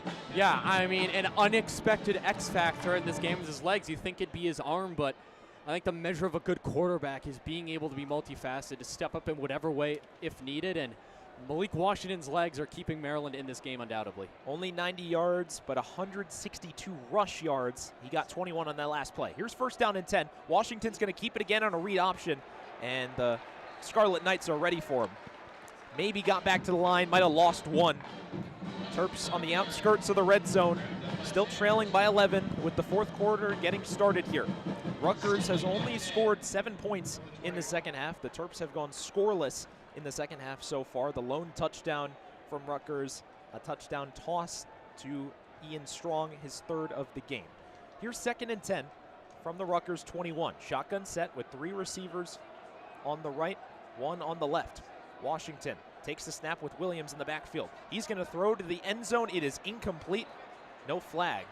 He was looking for Caleb Webb, who has the lone Terps passing touchdown with Jacoby Henderson in coverage. It's third and 10. Yeah, that was excellent coverage from Henderson. Just the right amount of being a little handsy, just a good amount of physical contact on Caleb Webb to not draw the pass interference or holding, but to keep him at bay. And Washington's throw a little bit low there. Thanks for joining us on WMUC Sports Radio. We have a good finish ahead here. Maryland down by 11, trying to get back in this game. Third and 10 from the Rutgers 21. Clock stopped at 13:42. Maryland scoreless in the second half, trying to change that. They'll put Octavian Smith in motion. Here's third and 10 to screen, and Smith dropped it. That play was dead from the start. He wasn't going to get the first down because they threw the ball 3 yards behind the line, and Maryland will be forced to kick a field goal. Yep, that was the first we've seen of Octavian Smith today. And yeah, I mean, even if Octavian Smith catches that, I saw about 2 or 3 Rutgers defenders closing in on him, ready to not let him go anywhere and probably lose yardage. That's just not the play call on a 3rd and 10. Mike Loxley talked about how the biggest opponent that Maryland can face is ourselves. That's what he said. And the Terps are really giving themselves a hard time when they don't throw the ball past the line of scrimmage on 3rd down. Here's a field goal attempt from Sean O'Hare. Should be about 40 yards. He sweeps the leg with the right foot. It is blown off. And it's going to set the Terps back 5 yards on the penalty. That's just not what you want at all. I mean, that field goal looked like it had just a little extra juice on it to get in, and now you're forcing O'Hare for an even harder field goal, now making his job harder. Certainly not all 3 phases playing in sync. Ball is now spotted at the 26, so a longer field goal for O'Hare. Be about a 44-yarder here. Sean O'Hare, his season long is 49. This is a big one to make it a 1-score game. O'Hare sweeps the right leg. Kick on the way is good. 28-20, so Maryland salvages 3 points on the drive, even fighting through the delay of game penalty, and now just trail by a score here as Rutgers will try to put it away on the other side of the break. We'll step aside and we'll be back in just 2.5 minutes for the next Rutgers drive on WMUC Sports.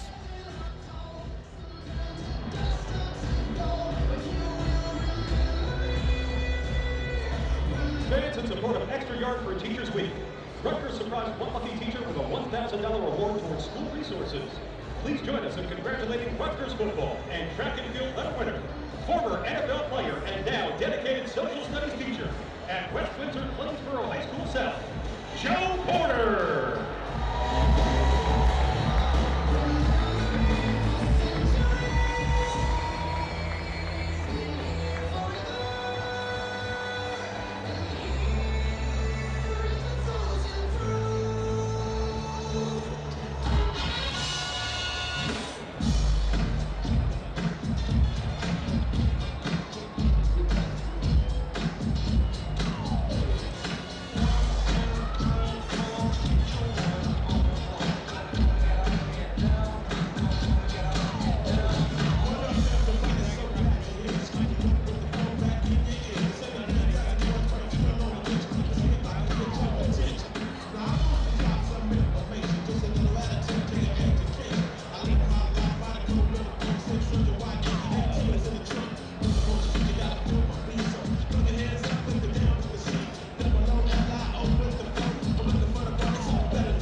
20. Maryland trails by 8 against Rutgers here.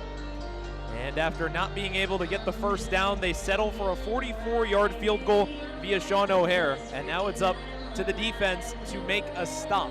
They were able to do so on the last drive, but Mike Loxley is going to ask Ted Monachino and his defense to hold Rutgers off here. With 13:34 to go in the fourth quarter, a good finish is ahead on WMUC Sports. Ryan Capriati to kick it away for the Terps. Ben Black back deep for Rutgers. Capriati sweeps the leg. It's a low line drive kick that is fielded for a fair catch. Greg Schiano is just telling his returners under no circumstances should they bring the ball out. And Rutgers starts from the 25. I mean, this is probably going to be the most important defensive possession for the rest of this game for Maryland. Seeing as to how Rutgers played that third quarter, they are going to run the ball a lot. They are going to run the clock. If you can't get a stop here and Rutgers scores, I imagine they're going to take a handful of minutes off the clock and could have forced Maryland to run out of time. It rests with Ethan Kaliak-Manis and the Scarlet Knight offense. Out of the shotgun, 3 receivers to the right. Kaliak-Manis changes the call at the line and backs back up into the shotgun. Here's first down and 10, a delayed read option. Raymond ends up taking it, but for little yardage, and it's second down and long coming up. Raymond has been a thorn in the side of the Terps. That was his 28th attempt. He's got over 130 yards on the ground, and Maryland only gives him 4 on that play. Second and 6 coming up from the Rutgers 29. Terps trailing by 8.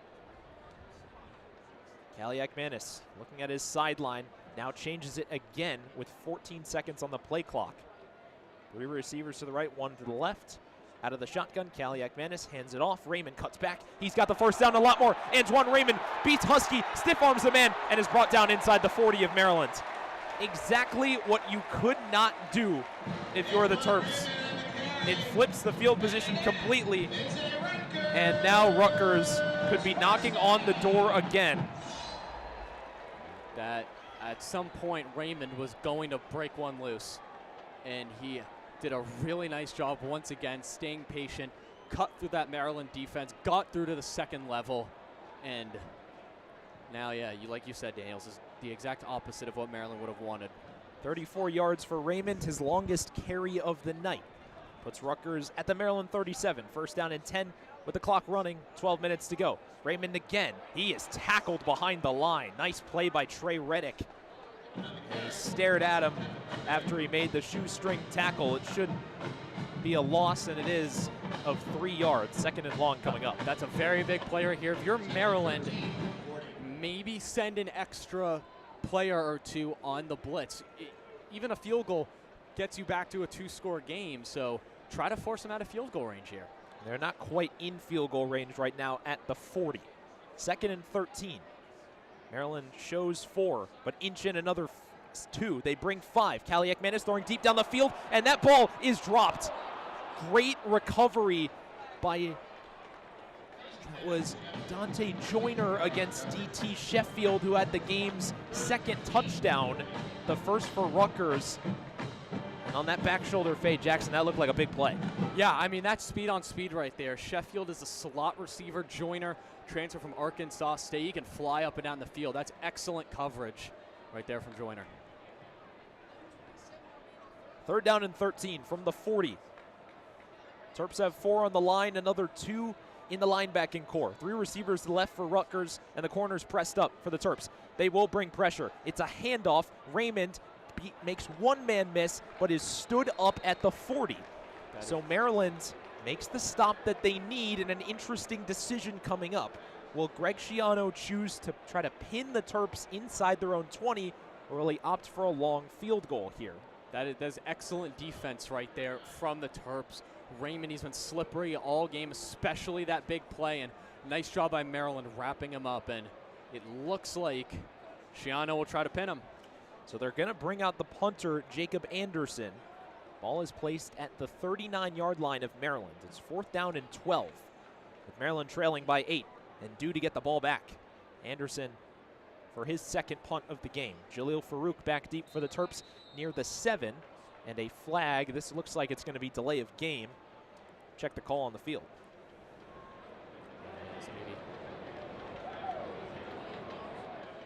So delay of game, as Mike wasn't on, you couldn't hear him, but that sends Rutgers back 5 yards. Yeah, I mean, maybe you did it purposefully just to give Anderson a little bit of breathing room. Those short punts can be very tricky, as Rutgers is now shifting their players on this punt team. Ball is placed on the near hash. Anderson has 7 punts inside the 20. He's going to hold on to it as long as possible. Gets it away. Farouk inside his 10. He lets it bounce, and it's going to go into the end zone. That is a blunder for Rutgers. They had about 4 red jerseys in the area, and it trickled past all of them. And so Maryland, because of that, will get the ball in much better field position. Yep, that's a huge break for Mike Loxley's squad. That was a great punt from Anderson. You could see the ball hit at about within the 3 to 6 yard range, and his Rutgers players were not aware of the ball placement. And now, like you said, instead of the ball being at about the 3 yard line, it's going to be at the 20. So we'll step aside here. A big drive upcoming. Maryland chasing 8 against Rutgers from Piscataway.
Ten minutes, 29 seconds left in this one, and the Terps offense will get it at their own 20, trailing Rutgers by 8. Malik Washington in this game, 12 of 20, 90 yards, a touchdown, an interception. You add on 162 yards on the ground with another touchdown. He hasn't been perfect, but he has a chance to etch his name into Maryland football history here if he can lead the Terps down the field.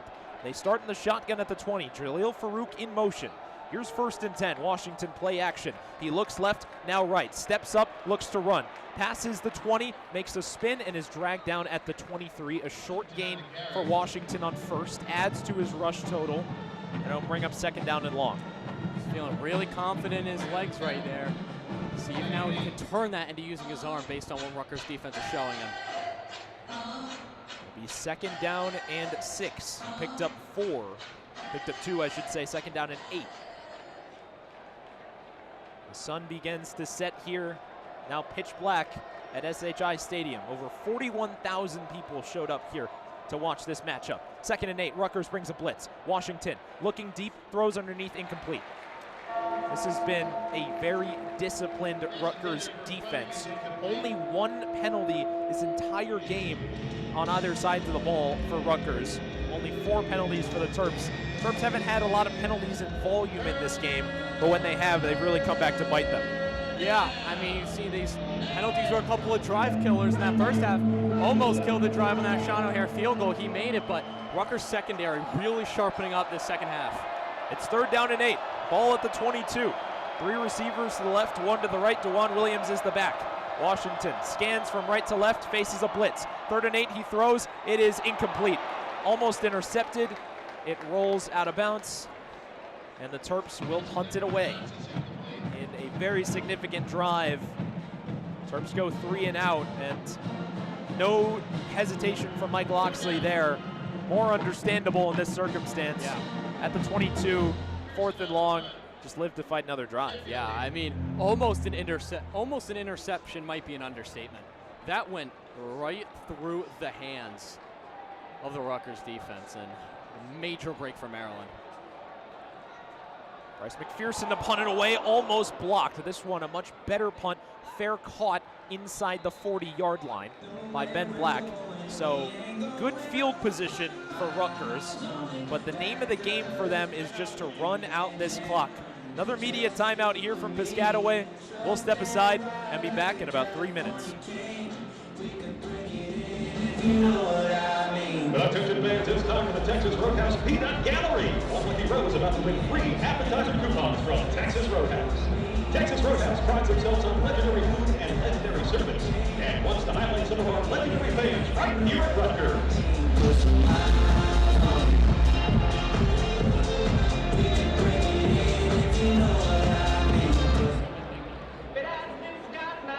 I've been married long time ago. Where did you come from? Where did you go? Where did you come from, Cotton Eye Joe?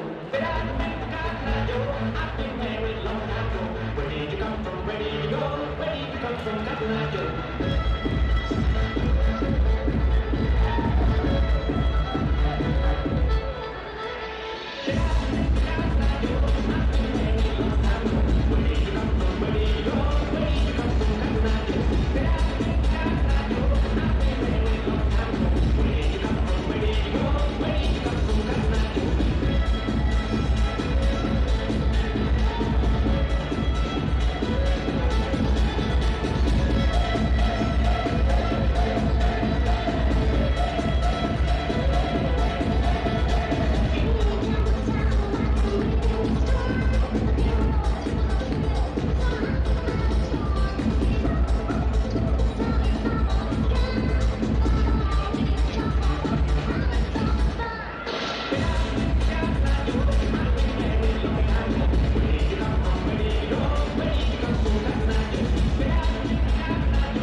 We ask that all current members and veterans of the United States Coast Guard to please stand and be recognized.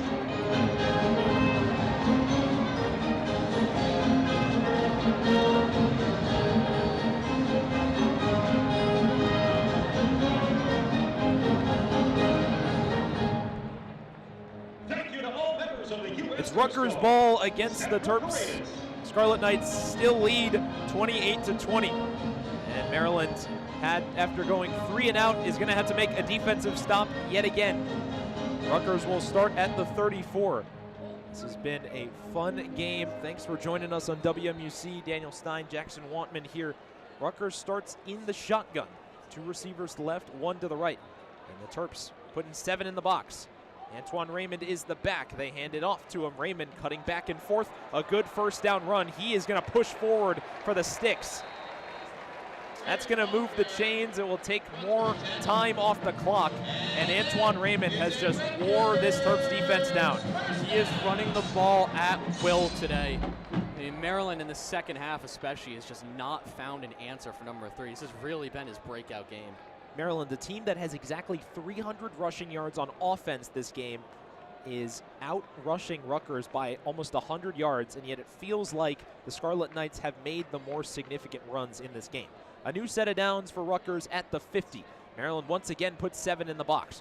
1st and 10, Kaliak-Manis hands it off. Raymond again cuts through the first line and picks up 2 or 3. As the clock continues to run, now under 9 minutes, Terps still trailing by 8.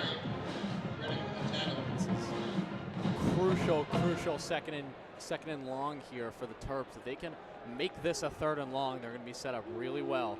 They can play their game. 2nd and 8 from the 48. For this Rutgers team, they beat Purdue on the road a couple weeks ago at the end of October, then were drubbed by Illinois last week, 35-13. They've lost 5 out of their last 6. Maryland can relate to that, losers of its last 4. Here's 2nd and 9. Kaliak-Manis drops back to pass, throws out of the backfield, incomplete, almost intercepted. Jamari Glasker was close to it. He was looking for Raymond, it's incomplete, 3rd down. Yeah, that was an opportunity, a tough play for Glasker to make. Basically had to jump over Raymond, but that ball hit his hands pretty easily. Now seeing the replay, that could be a missed opportunity here. The 3rd down and 8, clock is stopped at 8:04 in this 4th quarter. Terps have trailed for all of this second half, having only 3 points to show for it, but Rutgers only 7. Here's a big 3rd down from the 48 of the Terps. Kaliak-Manis drops back to pass. Good protection, throws out of the backfield. It is caught. Making the catch is Fletcher. He's pinballed forward for the 1st down. A good time for Fletcher to make his 2nd catch of the game, I should say. Lakai Rowland finally brought him down. Big pickup for the Scarlet Knights. It'll move the chains. Yeah, well, it was right there. Dante Joyner and Lakai Rowland. In those situations when they're right near the line to gain, you got to wrap them in tackle. You got to wrap them up. And Joyner and Rowland just shoulder checked them pretty much, and that allowed Fletcher to get that extra yardage. Can't let him fall forward, and it moves Rutgers to the 39, handing him a new set of downs. Kaliak-Manis directing traffic at the top of the line. He's only got a couple of seconds left. They do get the playoff. Here's Raymond navigating and running into a swarm of red and white. Short gain for him, maybe just 1. Just over 7 minutes to go in this one. Maryland still trailing by 8. Talk about a key 3rd down there for Rutgers. I mean, even if they don't score here, they're moving into field goal range, but they are running this clock down right now. The Terps have 2 timeouts left. Rutgers have 3. It's 2nd down and 8 from the 37. 2 receivers to the right, 1 to the left. Raymond is the back. Terps showing blitz. Kaliak-Manis looks from right to left, takes the snap. Raymond runs into a wall, cuts back, breaks a couple of tackles, but the Terps are there again. They have rallied to the ball, and they hold him to a minimal gain. That was Cam Rice at the bottom of the pile with Raymond. 3rd down and 7 coming up here with just over 6 minutes to go. I mean, look, you got to give this Terrapins defense credit. 6 minutes left in the 4th quarter. They've only given up 7 points this half, so they've really held it down for this Maryland offense that unfortunately has only mustered 3 points. Maryland's offense in the second half has just not been very good. They turned it over on downs, a field goal, then a punt. Here's 3rd down and 8. From the 36, Kaliak-Manis, good protection over the middle. It is caught. 1st down, Rutgers. He found D.T. Sheffield, who has made some of the most significant plays in this game. Matched up in man coverage. He's able to beat Dante Joyner, and Rutgers lives to fight another sequence here. Yeah, I mean, that's just a killer for this Maryland defense. Rutgers now firmly in field goal range, can continue running the clock. I imagine we're going to see a lot of Antoine Raymond for these next few minutes, Daniel. Joyner checks out of the game, takes off his helmet in frustration, and heads to the bench. First down and 10 now from the Maryland 26. Shotgun set, Kaliak-Man is changing the play with 5 seconds to go on the clock. Raymond motions over to the right. Here's the first down handoff. Raymond cuts up the middle. He's got space. Raymond to the 10. He's brought down at the 6. Jalen Husky saves a touchdown. I mean, at some point, he just has to put in that long yardage dagger, and that is going to put Raymond at 36 attempts for 192 yards. That is remarkable for him to handle that kind of load on offense and to rush for that many yards. Still 5.3 yards a carry, and at this point, Daniel, it's looking a little bleak for Maryland.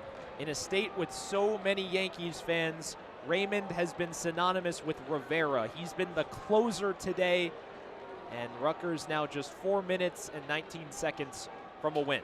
Here's first down and 10 from the 5. Maryland just trying to make something happen on offense. Raymond again cuts and scores.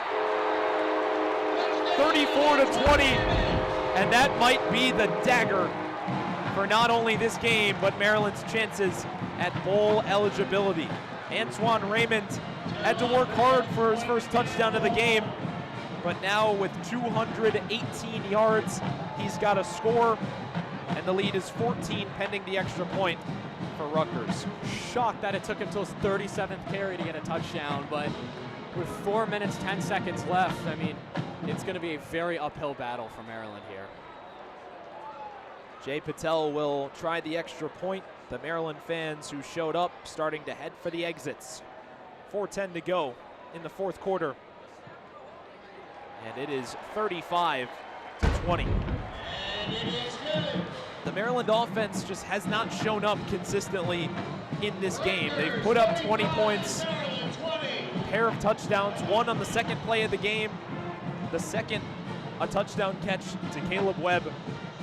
But in the second half, Jackson, this offense has gone essentially silent when the Terps have needed them most.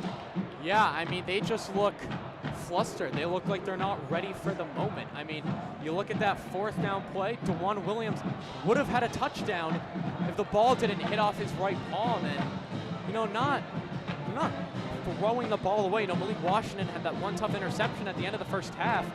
Still 12 for 22 in this game.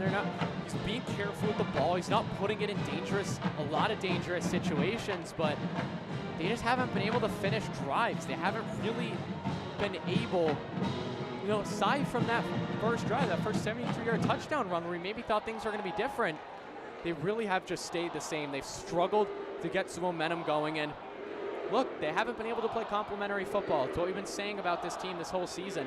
And you looked at the other sideline with Rutgers. They get a big stop. Offense takes a lot of time off the clock in the fourth quarter, and to make this a 2-score game with 4 minutes left. Feels like we might be in Eugene, Oregon right now, but, you know, that's how you break games open, is when your defense gets to stop, the offense scores. When the offense scores, the defense goes out and gets to stop to get you the ball back. And unfortunately, you know, Mike Loxley said all three phases haven't been in sync. And it really feels like it. It feels like they haven't been on the same page. When the defense has gotten stops, the offense hasn't been able to do anything with it. When the offense has scored, the defense hasn't been able to get off the field. And now you're staring at 4 and 5 straight losses in about 4 minutes if you can't pull anything out. You're right, Jackson. Things have not been in sync in this game, and the Terps are 4 minutes away from saying bye to eligibility in a bowl game. And they're going to have a short amount of time to try to get 14, 15 points on the board here, trailing by 2 scores. You're going to need a touchdown and an extra point, and a touchdown and a 2-pointer. Yeah, I mean, you look at this Rutgers sideline, they're really playing like a boy band over there. You know, you got Alec Manis as the lead singer, you got your drummers, you got your guitarists. I mean, they're all playing together. Maryland is like garage band right now. They're very off key, they're very not on the same page. Everyone's just kind of doing their own thing, and, you know, if this game stays the way it is, there's going to be some big questions that are going to be answered in this program, and the flame of change is going to have some gasoline poured on it if Maryland can't pull it out. As There's been so much pressure put on Maryland. This is a group that is very young. They're led by a freshman quarterback. You have a redshirt freshman running back. Your two best pass rushers are freshmen. Your best safety, arguably your best safety, in Messiah Delhomme, who's been quiet today, is also a freshman. Mike Loxley has heard this before. He has talked about how they are not a young team anymore. They have been through the trials and tribulations of the year, and they're going to have to draw onto their past experience in this one. Iverson Howard calls for a fair catch. 4:10 to go. Terps down by 15. We will see the offense here, headed by Malik Washington in his freshman campaign. There were so many other places he could have gone. The Archbishop Spalding product came out of Glen Burnie, highly recruited in the Maryland area, was the most decorated quarterback to step through the halls of Jones Hill House in who knows how long. The expectations on this kid's shoulders have been nothing short of tremendous. And he's got a chance here to try to get his team back in the game. It's an empty set on shotgun. It's a screen pass to Jalil Farouk, makes the catch behind his back and is tackled for a gain of 1. Yeah, I mean, that is just an excellent tackle right there by Jacoby Henderson. Snapping up Farouk, and yeah, the lights might be brighter than expected for some of these Maryland players. You know, I mean, they have the talent, but not every player can come in at 18 years old and dominate. Second down and long. Washington underneath, caught. Close to the first down is Octavian Smith making the catch. Third down and short here. Clock continues to run. 3.5 minutes to play. Terps need just a yard here. Ball in the 34. Shotgun from Malik. Takes the snap, hands it off. Washington to Williams, who has the first down. And that will put the Terps at the 39, we'll call it. And it will be a new set of downs here. Still chasing 15. Maryland making progress, but they're going to have to go a little quicker. No huddle. Washington, good protection on first down and 10, incomplete. Was looking for DeJuan Williams on the angle route, and that stops the clock at 3:02. Yep, just threw the ball way out in front of Williams right there. I mean, not sure if that pass would have gone deflected or how much more yards he would have gotten there. But like you said, Daniel, got to go a little quicker. I don't think you can run the ball anymore. I think you have to start passing the ball now, especially seeing into the fact that even if you do manage to score here, you're going to need to get a stop and another touchdown. And not like this defense has been able to stop Antoine Raymond today. It's been nearly 800 combined yards of offense. Screen pass, DeJuan Williams cut off and upended. He might have lost a yard on that last play. That was Henderson who made the tackle. Third down. The willingness of Pep Hamilton to consistently run these screens is something that I'm not sure if I've seen since 2 years ago with the Chicago Bears. But anyway, it's third down and 11 at the 38. Washington with good protection. He's got to throw it deep. He steps up, looking down the field, batted up at the line, incomplete. Yeah, I mean, that was just an excellent play from Rutgers. And yeah, I don't understand the rationale of, and I know, like I said, you and I are not coaches, but Hamilton's been doing this longer than us. But in a third and long situation with under 3 minutes left, I'm not sure what a screen is going to get, but now this is essentially the game right here.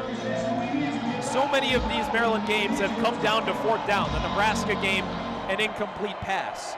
A Washington game, an incomplete pass to Jalil Farouk. Terps need 11 here to keep their season alive. 4th and 11 with 2:32 to go. And a flag on the play.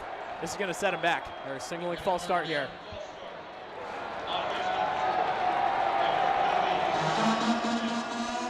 So it's Shalik Knotts, who's been really quiet over the last couple of games.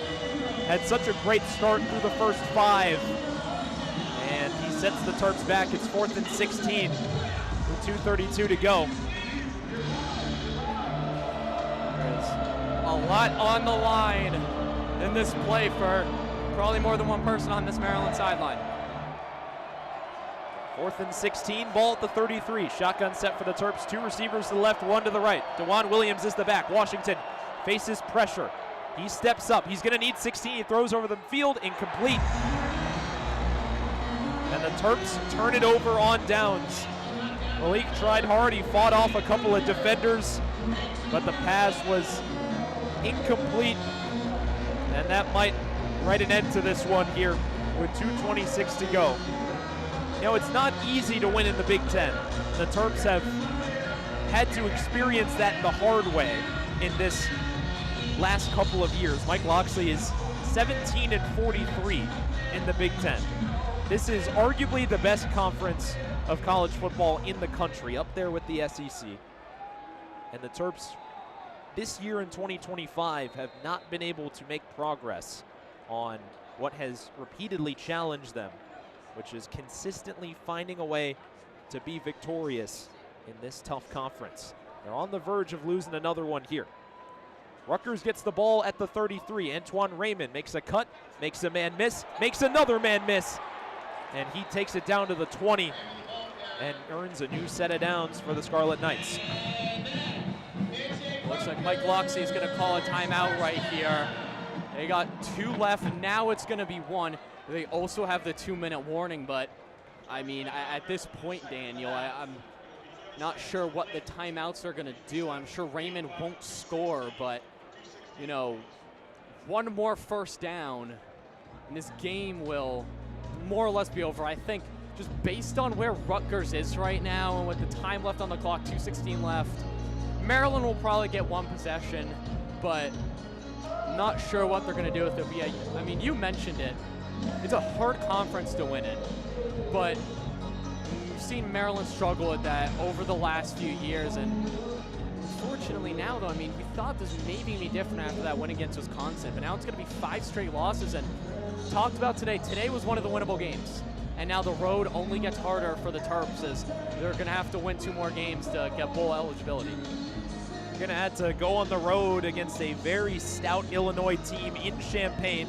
You come back home for the final game of the season, the final home game of the season against the Michigan Wolverines, and then you go to an NFL stadium in Ford Field to take on Michigan State. The path is there. It gets tougher after this result. Out of the timeout, 2:16 to go, 1st and 10. Here's the handoff to Antoine Raymond. He navigates up towards the 14, pushes the pile to the 15. A slight gain, another timeout called by Mike Locksley. And some questions will be asked throughout the final 3 games of this season. The Terps are a team or an athletic program that's in transition. It's their first year with the new athletic director in Jim Smith, who comes over from the Atlanta Braves organization. He worked at Ohio State.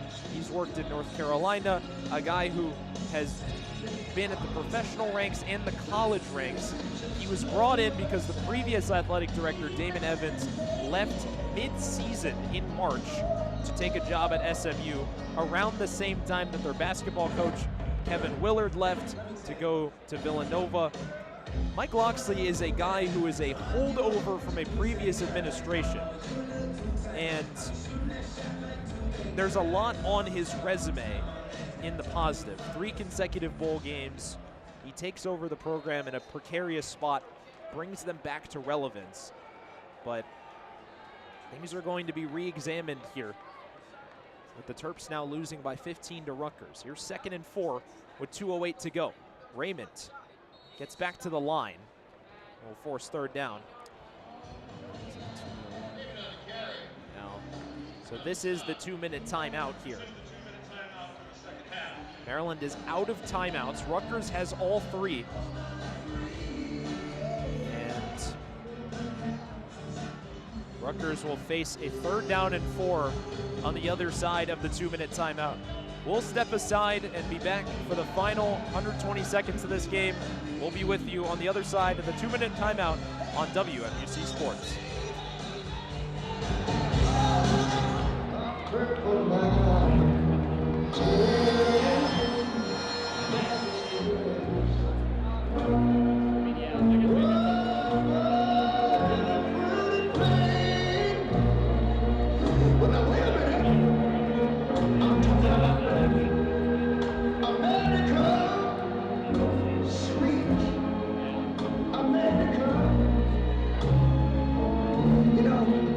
God done shed his grace on thee.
final 2 minutes to be played here at SHI Stadium in Piscataway.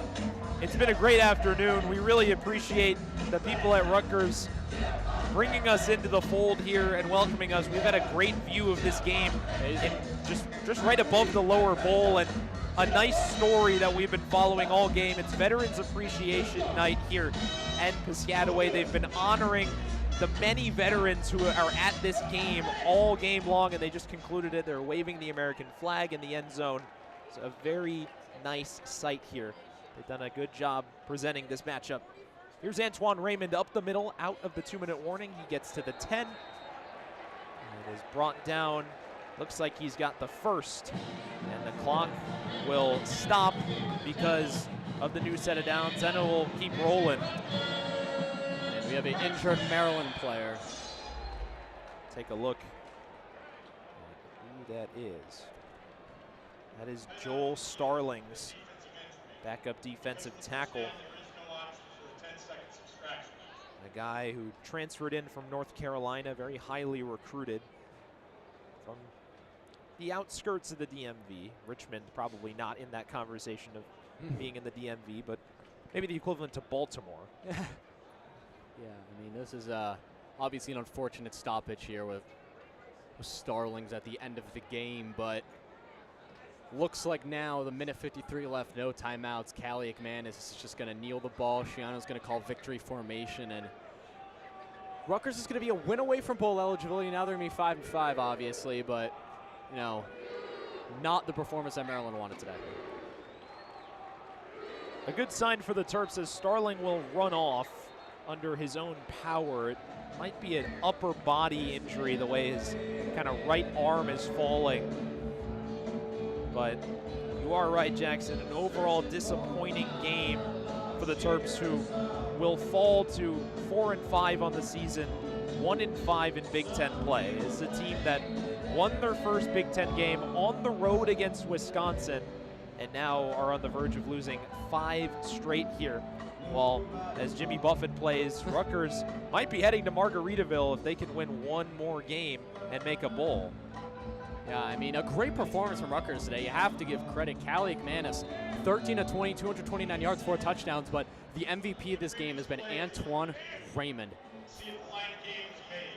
They're reviewing the play now to see if it is a first down or it's 4th and short, but regardless, Antoine Raymond, 41 attempts on the ground today for the sophomore. That is a career high.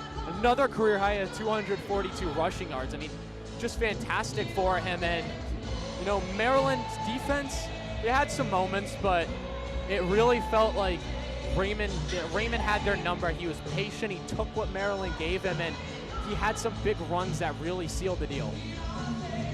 Raymond has been the X factor in this game. 41 carries, 242 yards, and a touchdown, averaging nearly 6 yards a carry as we await the result of this review. We will take a quick break and be back on the other side of the review on WMUC Sports.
Down at the 10.5-yard line. Ball will be placed at the 10.5. It will be 4th down.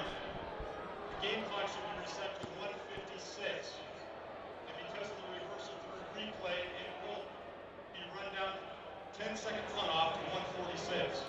So you just heard that there. They just overturned that call. It's not a first down. It's actually fourth down.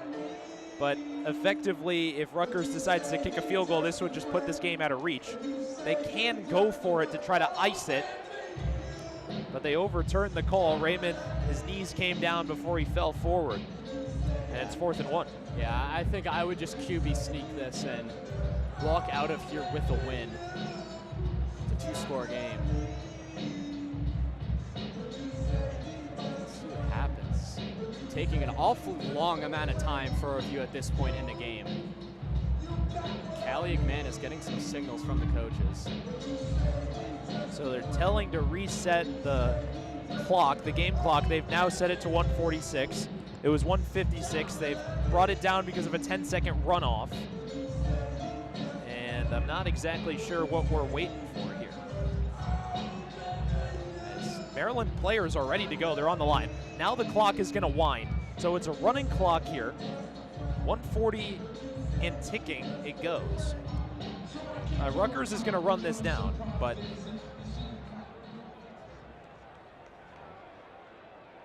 if Rutgers can get the first down, the clock will momentarily stop, but then they will likely just take a knee. I'm not sure what is happening right now. They go back into the huddle. Are they going to take a timeout here? I think they are.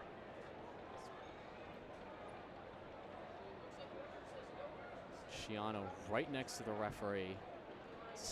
You talk about drawing a game out. Taking a very long time, yep.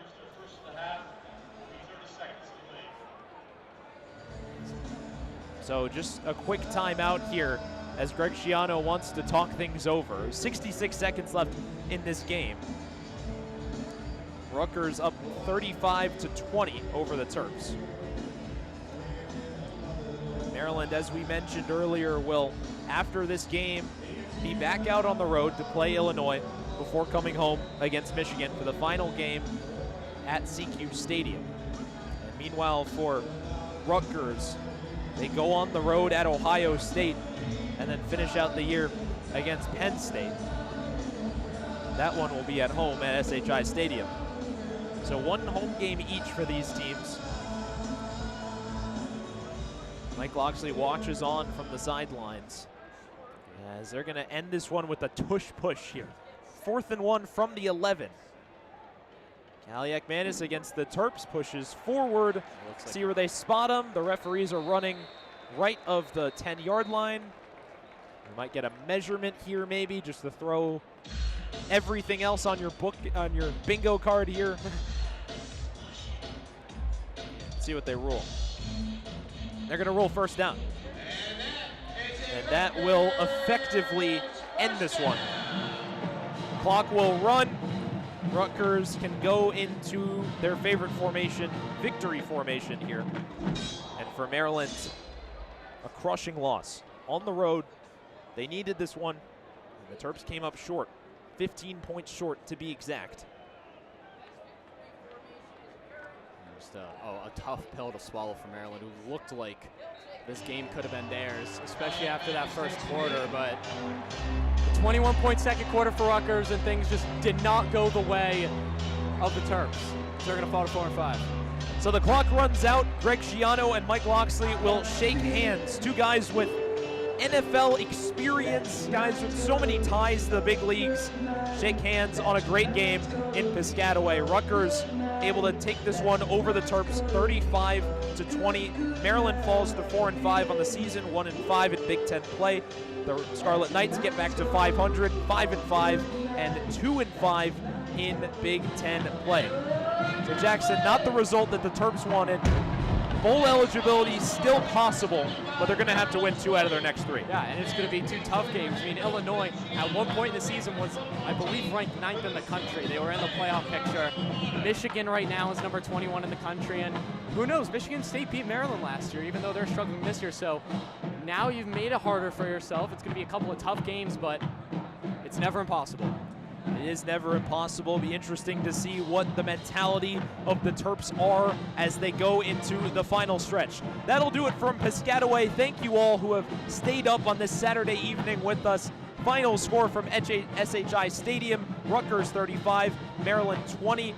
Thanks to all who tuned in. For my partner Jackson Wantman, I'm Daniel Stein saying so long. Me and Ryan Martin will talk to you in Champaign next week, and we'll see you in Illinois. Have a good night, everyone.